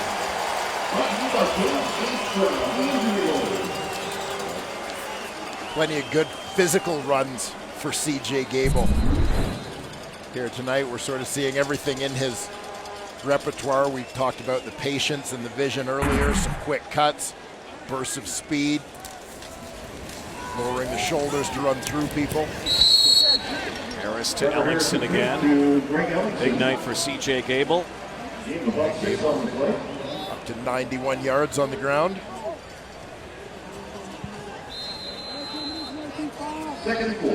All the concern that the Eskimos had in the offseason about maybe a lack of productivity, especially when you lose an MOP type player, a superstar in Mike Riley.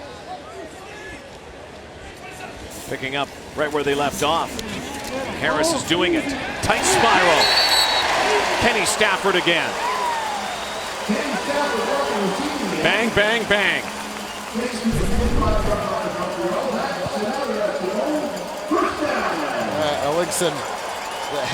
Ellingson-Harris combination was all the talk coming in, but we've got Kenny Stafford and Ricky Collins having pretty good nights here as well. Kenny, 2 touchdowns, 19-yard reception into Montreal territory at the 45. There goes CJ. Loeffler brings him down. Close to another first down, and yes, it will be. They will move the chains. You've got to love, from an Edmonton Eskimo perspective, the balance that CJ Gable and that offensive line are providing with the run game. Everybody knows it's going to be a productive passing offense, but they're doing a good job of not being predictable, keeping the defense off balance, forcing them to honor that run game. Harris putting up a beauty here tonight in his first game with the Eskimos. Final play, third quarter. A J might move the sticks again. Yeah, that's the third quarter. Eskimos leading by 10 on Friday Night Football as we head to the fourth at the Brickfield. Edmonton Eskimos, 4 turnovers, but it hasn't affected their lead right now. They lead by 10 against the Montreal Alouettes. Looks like Antonio Pipkin might come back, but all the talk in the offseason was, how do you replace Mike Riley? The Eskimos go out and get a bona fide potential all-star quarterback in Trevor Harris, who did great things in Ottawa and has brought them west, quite obviously, here tonight. Yeah, Trevor Harris is right at home. Obviously, a lot of the concepts within the offense are going to be very similar. Jason Moss having been the previous offensive coordinator in Ottawa before moving to this head coaching position in Edmonton. So while I think some of the terminology, as Jason Moss and Trevor Harris say, a lot of the communication is different, but conceptually based on the same things. So you're seeing a pretty smooth transition for Trevor Harris. Looks like Pipkin might be ready to go. Harris, though, looking to throw a dagger. Maybe. Yes! Oh, what a catch! Touchdown! CJ Gable. Well, I thought that was Fred Stamps wearing number 2 for a second with that catch. On Fred Stamps' night, where the catch is spectacular as Freddie Stamps. CJ Gable. Outstanding grab, highlight reel. Here he comes. Yeah, free release from the backfield. Trevor Harris lays it on him. Just over the head of the linebacker, Jean-Gabriel Poulin. Perfectly placed ball, CJ Gable. Tremendous catch. He's always been a fantastic receiver. He had a couple of highlight reel catches, catch and runs mostly last year. Great hands, finds the end zone, and now the Eskimos open it up. There'll be some seriously bad news for the Alouettes, who were 1-9 last year when trailing after 3 quarters, and have not offered much up offensively. Trevor Harris, another touchdown toss. What a striking debut. Concentration, the over-the-shoulder fingertip grab. CJ Gable. How about that drive, 40? Remember where that started, the 1-yard line. Yeah, they were backed up. Started with a handoff to Gable. I love y'all.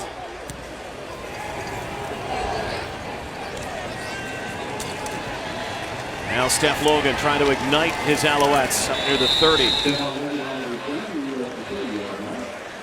So it is Vernon Adams. Pipkin is still on the sideline and trying to stretch things out. But Vernon Adams, keep in mind, has more experience than Antonio Pipkin. Lost the starting battle to Pipkin, but was in the league a couple of years before Antonio Pipkin, and certainly has the resume, especially at the NCAA level. Vernon Adams Jr. former Walter Payton Award winner, is the top player at the 1AA level. He was with Eastern Washington, then transferred. Flag downfield here, and might be some sort of illegal contact. Edmonton, number 11. Yep. 10-yard penalty, first down. Alouettes catch a break here. Need a few breaks, down 25-8. Adams is a guy who came into the Canadian Football League with huge expectations. People were obviously well aware of his exploits south of the border and recognized that this was a guy whose skill set would probably be more tailored to the Canadian game than to the National Football League. Williams stand back, look out, track meet. Down near the 25, his biggest run of the new season. Freight train. Williams stand back. Well, good play call here when it's blocked by BJ Cunningham on Taekwon Glass to wall him off right here. Pin him to the inside, just enough to allow Stanback to get around the corner. I think the Eskimos were thinking that the Alouettes at this point would have to start putting the football in the air. They caught him off guard on the run. Adams. Ryan Jr. Cunningham, BJ Cunningham, longtime Al, former Michigan State Spartan, coming from an Oregon Duck. Vernon Adams Jr. He's played at Eastern Washington. Vernon Adams came into the CFL, missed a lot of fanfare and even controversy. Well, I mean, this is a guy who originally his negotiation list rights were owned by the BC Lions before he had even played a game in the league. BC couldn't come to a contract agreement with him, traded his rights to Montreal for a first-round pick, which is something you typically don't see, trading that high a pick for a negless player. Alouettes, early fourth quarter, find a way to score here, down in the score zone, the red zone. First and 10, near the 17.5-yard line. Still make this interesting. Here comes the blitz. And Adams, avoids one, escapes again, and Vernon Adams takes a huge shot to the head. And that will bring this ball down near the 1-yard line at 15 on here, as Adams was in a very awkward position and took a huge shot from Vontae Diggs.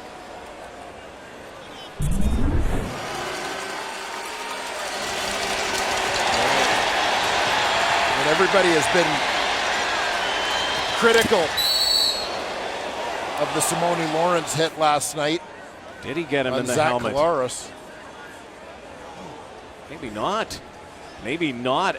Adams. Yeah, I think the speed here of this play, I think Diggs did a decent job of kind of going over top of him and limiting the contact. Adams, the only hit to the helmet was the helmet hitting the turf after he slipped. And so when you see that at live speed, it looked bad. But Adams kind of, it looked almost like he dropped his head back after the play.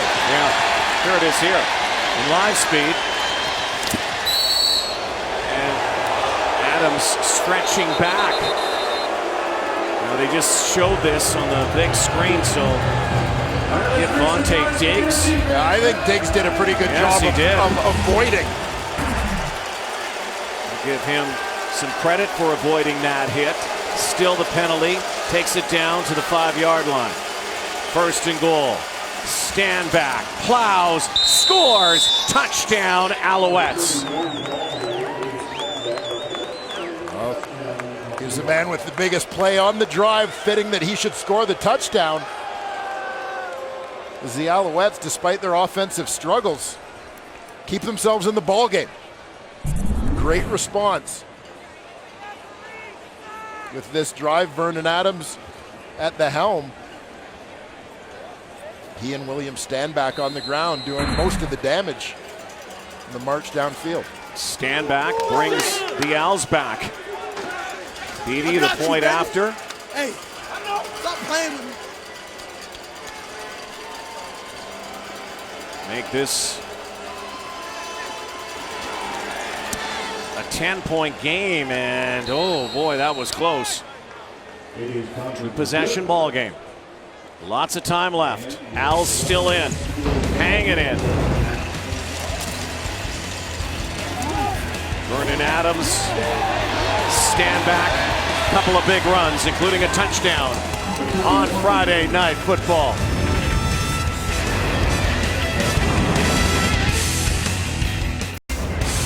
On Coors Light answering the call, we wondered what kind of debut Trevor Harris would have in Edmonton. There's your answer. 30 of 36. 387 yards, 3 touchdown passes, no interceptions so far. Not bad in green and gold to get it started. Back to Rod and Dwayne. All right, thank you, Rod. There he is, William Stanback. Man of the moment for the Alouettes. They need more moments, though, and some momentum. Maybe here. Jordan Robinson spun backwards, and a long field again for Trevor Harris. All those numbers that Rod was talking about, and still the Alouettes are still biting at the heels of the Eskimos. Hanging around, and that's where we talked about the turnovers. Usually you talk about the turnover battle dictating the outcome of a game.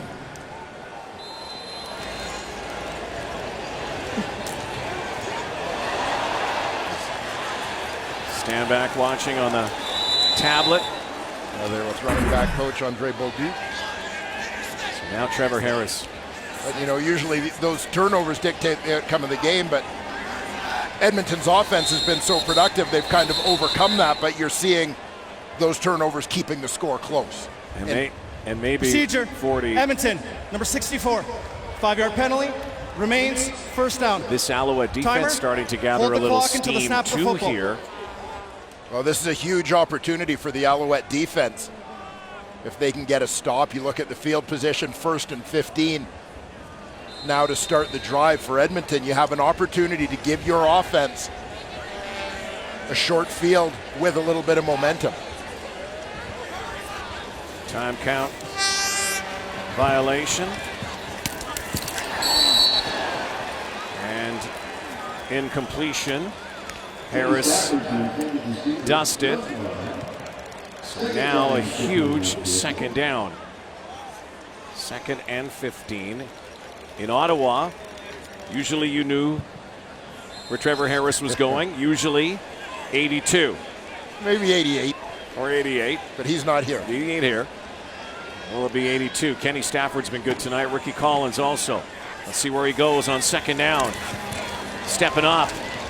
And one hops it over to Vaughn Smith. And now the Eskimos have to kick from deep. 3rd down and 15, and the Alouettes have suddenly sprung to life.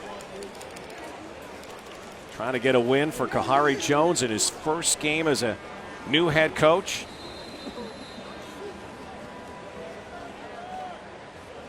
Now will Hugh O'Neill, who's got a very strong leg, boot this out or give up 2. The veteran, number 0. 0's a number. Steph Logan goes backwards now. It's a big block, but that's going to come back. Illegal block now, and Logan picks his way down the sideline and down inside the 20, but an illegal block way back near the 50. We'll bring that back. Vernon Adams trying to bring his team back in relief. Don't miss the return of the Emmy-winning series critics call addictive and beautifully acted. Big Little Lies, now streaming only on Crave. Subscribe now at crave.ca. That was one of the best red promos early in the season. You've been warming up in the offseason, haven't you? I take the promos very seriously, Rod. And you should. I mean, the show it's addictive and beautifully acted. And you know what? The thing about that promo, you did not read that promo. Oh, that was just off the top of my head. Oh, what a play here. And downfield for B.J. Cunningham. Fantastic effort from Cunningham along the sideline. Alouettes, watch this. Great read option. Yeah, well, you saw the contained man crash, respecting the run after William Stanback gashed the Eskimos on the last drive. That allows Adams to get outside to throw that one. Adams, what a juke there. Larry Dean had him going one way, and Vernon Adams starting to crank it up here after that one-handed catch by B.J. Cunningham for 27. Pickup of almost 5.5 here for Vernon Adams.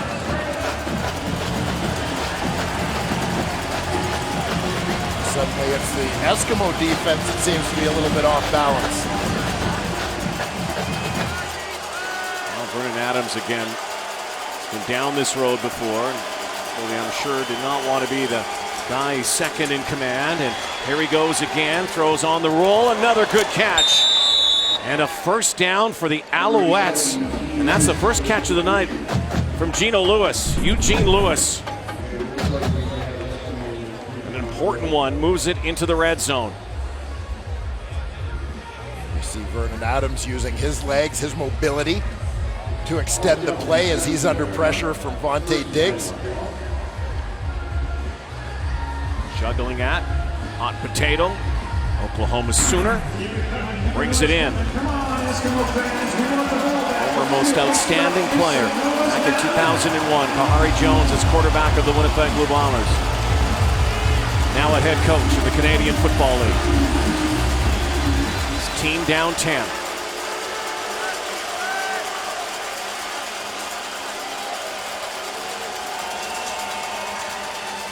And a substitution here. Coming off the field is Josh Johnson. Perhaps might be concern from the spotters above. Yeah, maybe concern above. So he was tagged out from the 17. Adams, time, end zone, and it is caught. What a catch! B.J. Cunningham, touchdown. And here come the Alouettes. How about that 50-50 ball? Yeah, we had the stand-back drive for the last touchdown. This one's all about B.J. Cunningham. He's the middle receiver just inside the numbers. Number 85 will stop and go, gets the defensive back to set his feet. Taekwon Glass, and then goes up and gets it for his quarterback, Vernon Adams. How about this? Alouettes spring to life. Here in the fourth, B.J. Cunningham wrestles that ball away. Boris Beatty, important point after, makes it a 3-point game here at the Brickfield in Commonwealth. What a thriller we've got now on our first Friday Night Football of 2019. B.J. goes up and gets it, takes it away, and scores. Well, Vernon Adams Jr. sharing the moment with B.J. Cunningham. A couple of big catches for Cunningham on that drive, most notably the touchdown catch. Right down the pipe to the veteran slot back. Boy, look at Kahari Jones on the sideline. And Vernon Adams coming off the sideline, replacing Antonio Pipkin. And now the Eskimos are on their heels midway through the fourth. Jordan Robinson nowhere to go. So Kahari Jones, one of the things that he's talked about since taking over only a week ago is about his team playing with some fire, playing with some passion. I'm kind of a quiet and joyful guy. I love life, but I got a big fire in me, and I think the players see that, and I want them to see that passion that I have for winning. I want them to see the passion that I have for competing. When I was out there, I loved taking people's hearts. I loved it. It was one of my favorite things is finding a DB or finding a corner or a free safety that I didn't think should be out there and going after it. And I want our team to have that mentality. Well, he was an assassin as a quarterback, MOP. Let's get it. And you can see again, you talk to Kahari Jones, the guy away from the field is completely different than the guy we see on the field. And he is a player's coach as well. Penny Stafford, another big play for the Eskimos. Digs them out of a bit of a hole. And CJ Gable, good night for the running backs, 40. Yeah, they've impressed both of these guys, CJ Gable and William Stanback. They're guys with somewhat similar styles. You know, the complete package, combination of physical play with that knack for making people miss. Willing to stick their noses in there and block. Both good receivers out of the backfield. First down, Edmonton, their opening night. First time that these two teams have tangled on opening night. It's 2004 at Montreal. It's their fourth meeting all time. It's not the stereotypical opener for either side. Harris using the clock too. Oh, another one by Gable as he dodges and cuts. That's nice first down production for the Edmonton Eskimos. Situation where you know the defense is expecting the run, but you're able to produce just the same. McCarty washing things down on the backside to create a cutback lane for Gable. Trevor Harris, as we've seen in the live mic games, so vocal, barks those signals out. Timeout, Edmonton. And the Eskimos use a timeout here. Obviously, Jason Moss didn't like something that he saw in that configuration. That timeout came from the sideline.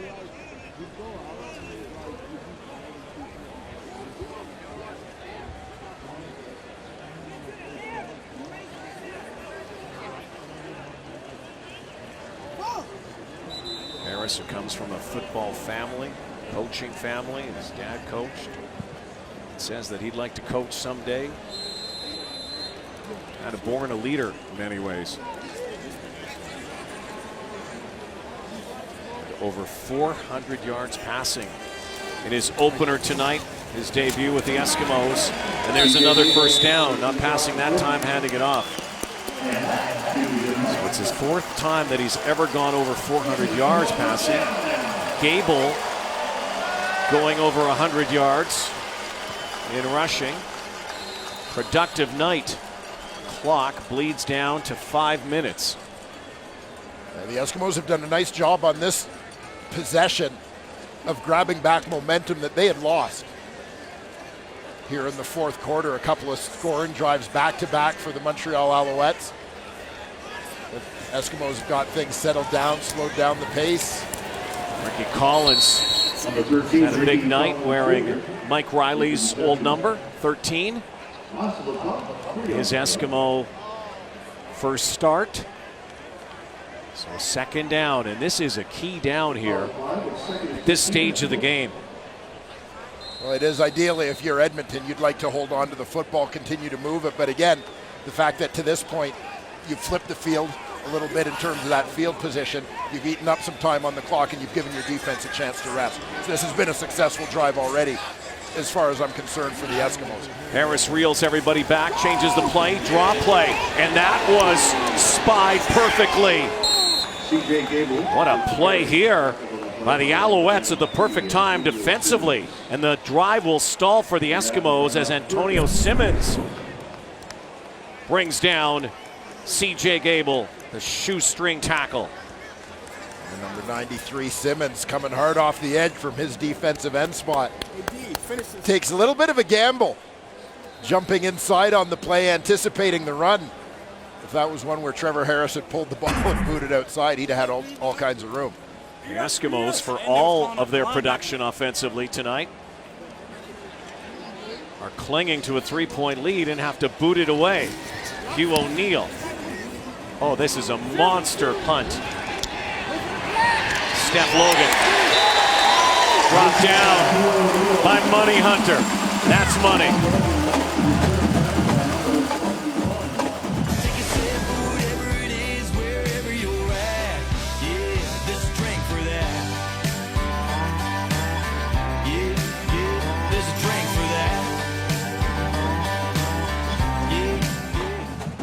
James Barker Band. And Tom Cochran just came up to say hi to us. Montreal. Icon, legend, played at halftime. It's great to see Tom. That song Big League, such a tribute now to those in Humboldt. And life is a highway. The fans enjoying it here. The big band, part of the CFL season. Timer, please reset the game clock to 3 minutes and 12 seconds. So what do you think here the MO is offensively? Clock ticking down to the 3-minute warning. And you got a real shot here if you're Kahari Jones. Yeah, and I think when you're Kahari Jones, I think the message to your young quarterbacks remains the same. As we know in the Canadian Football League, 3 minutes is a world of time. Yeah. And so you're not in a situation where you need to force the ball downfield, where you need the big play. And this has been a lot of his messaging to his quarterback. Take those checkdowns, take what they give you, make the simple throws, and put together drives. They have time to do it, and they've done it back-to-back here. Loads of time for Adams, who took a shot and then takes a shot downfield. Once again, it's Lewis. Vernon Adams. Great protection, great patience. You know, I mean, this is a ball thrown down the field, but this isn't a ball forced down the field. You see the levels here. You'll see Eugene Lewis was wide open when Vernon Adams threw this ball. He threw the ball. He wasn't under duress. He's got good protection. He's got time. Lays it in there to a wide open receiver. Take what they give you. That's what they gave you. Sewell with the shot. Lewis, 31-yarder. Adams is 6 for 6 since he came in. Now a little pump fake. 7 for 7. And William Standback sprung here. And suddenly very quiet at the Brickfield in Edmonton. Standback takes the ball down to the 45-yard line. Clock comes down to 2:38. Clock comes down to the 3-minute warning. And the Alouettes could shock the Eskimos, who had a big lead here in the second half. It's been narrowed down to 3. Well, Larry Dean did a great job recognizing that play, but maybe just a split second too late. Watch the Edmonton middle linebacker just to the left of the goalpost. He's coming through on the blitz, but he sees when Standback kind of bounces off him, he recognizes what's going on, but just Standback does a good job off of that, creating a little bit of separation as he spins off that block to slide away from Dean to escape and create a first down play. Standback has been a beast in the second half, and Adams has been sensational off the bench. This one up for grabs to no one in particular. It looked like the throw got away from Adams, but it was in the air long enough that I think Lewis might have had time to get there, but it looked like he lost the ball I think for he a lost second. it in the lights. So now a key second down. If the Eskimos can hold here, that would bring up Boris Beatty. He's got a big leg. Has missed a field goal attempt already here tonight. Adams on second down, 7 of 8. Really good in relief here. Here comes the house. Adams slinging it up for grabs, and it should have been picked. Well, this is a terrific play by DeVere Posey. We've seen him with some big catches in this ball game, but this is an absolutely massive play because he reacts and becomes the defender. He sees the defender's got a clear shot to catch this football as Adams, under pressure, throws it up the middle. Watch Posey reach and swat. He's just trying to knock that ball free. As our friend Jack Armstrong would say, get that garbage out of here. And still basketball season somewhere. The day after, magical night for the Raptors. 2:18 to go. Beatty 0 for 1, missed from 34. Big leg though. This to tie the ball game from the 52.5-yard line. Here is the kick. It is up, and this looks good. It is good. Huge one here, and we are square at 25. What a fourth quarter for Vernon Adams and the Montreal Alouettes. Stunning the Eskimos, who looked like they were well in control. And Boris Beatty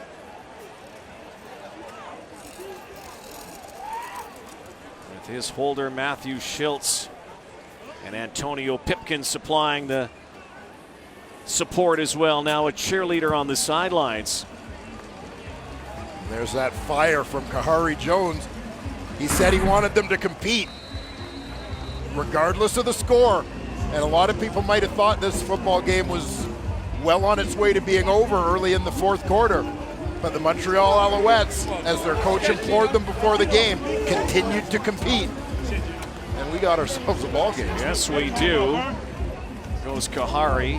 The Alouettes have not beaten the Edmonton Eskimos in 6 years.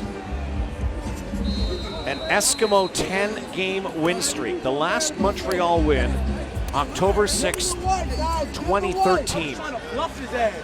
I know. You got it up. And it was here in northern Alberta. But it's not over yet. The Eskimos put the ball in the hands. Trevor Harris for a 2-minute offense. Looking for a return from Jordan Robinson. He might have a return here. He might have a return here. Finally brought down at the 40. Good starting point for Edmonton.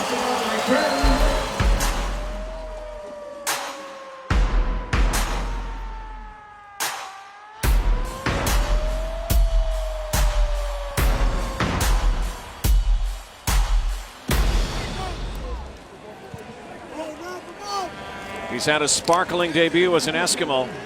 31 of 39, over 400. 3 touchdowns for Trevor Harris. Can he lead his Eskimos to his first win? An out pattern. Stafford couldn't sprint that down, and another critical second down here. The Alouettes could get the ball back.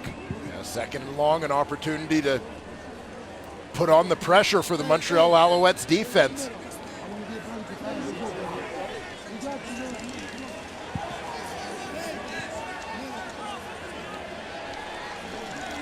Two and out would be massive here for the Owls defense, as it would give their offense time. Eskimos 17 for 24 on second down. This one successful. Collins all the way down near the 25-yard line. Huge play. Ricky Collins Jr.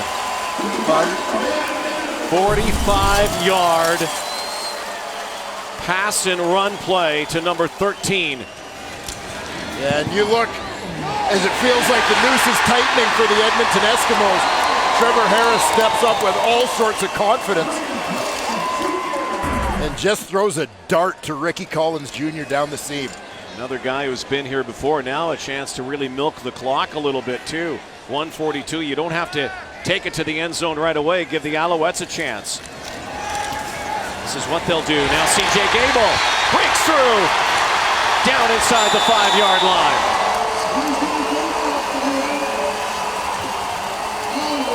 Huge night for CJ. 24-yard romp. And Alouette defense feeling suddenly rocked by the jolt of that clutch throw from Harris to Ricky Collins. Now teetering near the goal line. Near the 2-yard line. Gable over 140 yards rushing. Eskimos look to score. They will. It was almost as if the Alouettes wanted them to score here right away so they could have more time on the clock. That was a wave the flag, because now there's 1:07 to go. Point after upcoming, and then Vernon Adams, it's your turn.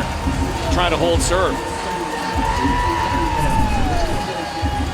Well, you want to see a young quarterback tested under all sorts of circumstances. There's a big opportunity for Vernon Adams to see what he can do in the clutch. Not much resistance there as Taylor Loeffler gets into it with Harris. Deontay Evans, but kind of makes sense. If you're going to score, you have to think. Maybe try to knock the ball away, but now it's up to the Owls.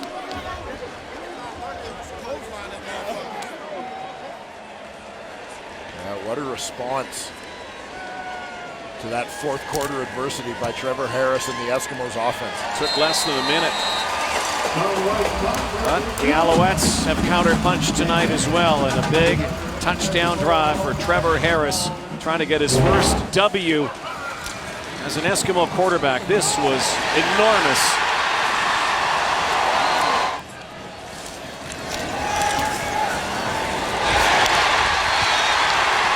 Doubly enormous. And then the capper. Harris's first touchdown. Carrying the football as an Eskimo.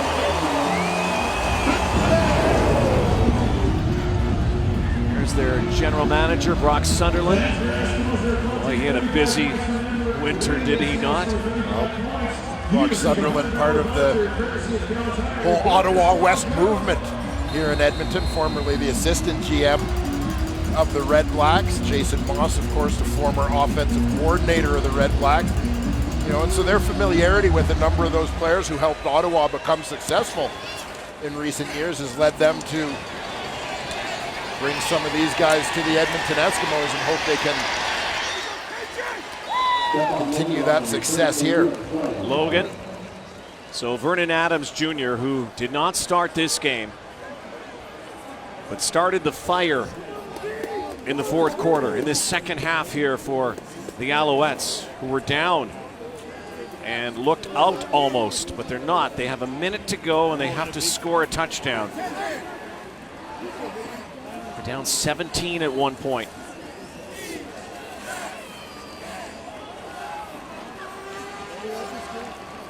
Well, the Alouettes have... Blindside block, Montreal, number 80. That's not going to make it Half the distance to the easier. goal, first down. Long, long field. That one hurts. The Alouettes have answered the bell throughout this fourth quarter. One last chance to do so right here for Vernon Adams.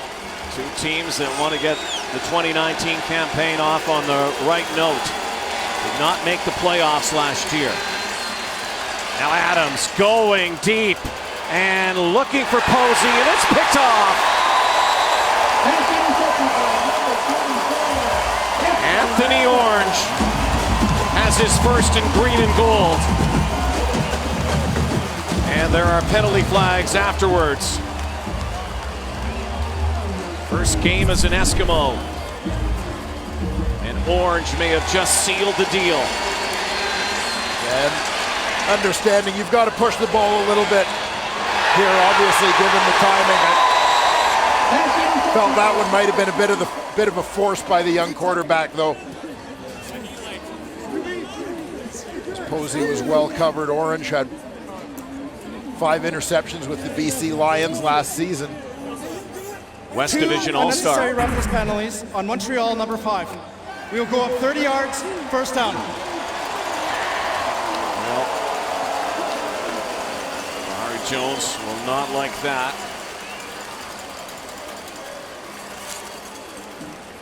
Here Posey losing some composure here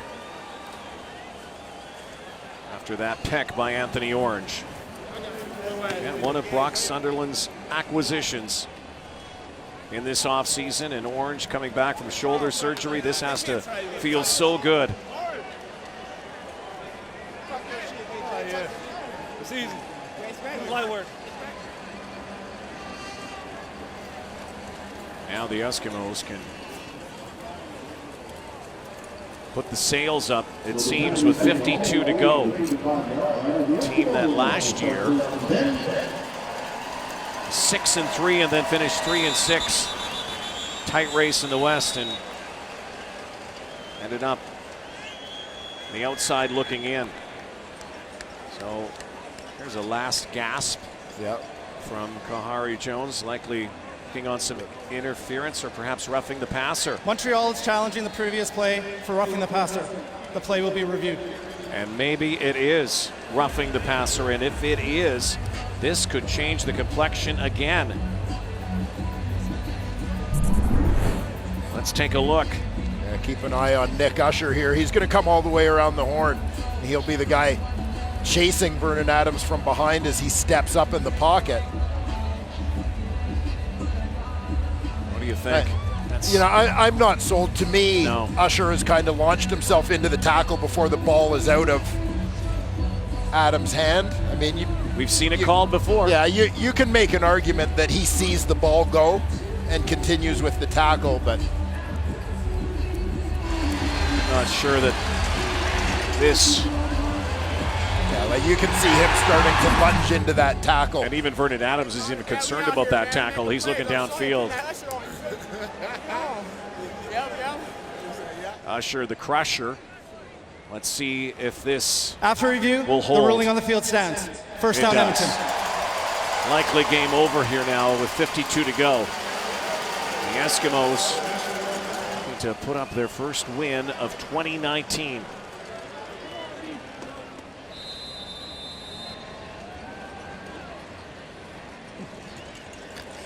How about next week?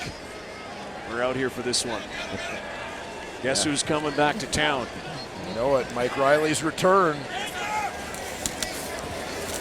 Tomorrow night, Riley has the Blue Bombers. C.J. Gable goes hurtling through the air.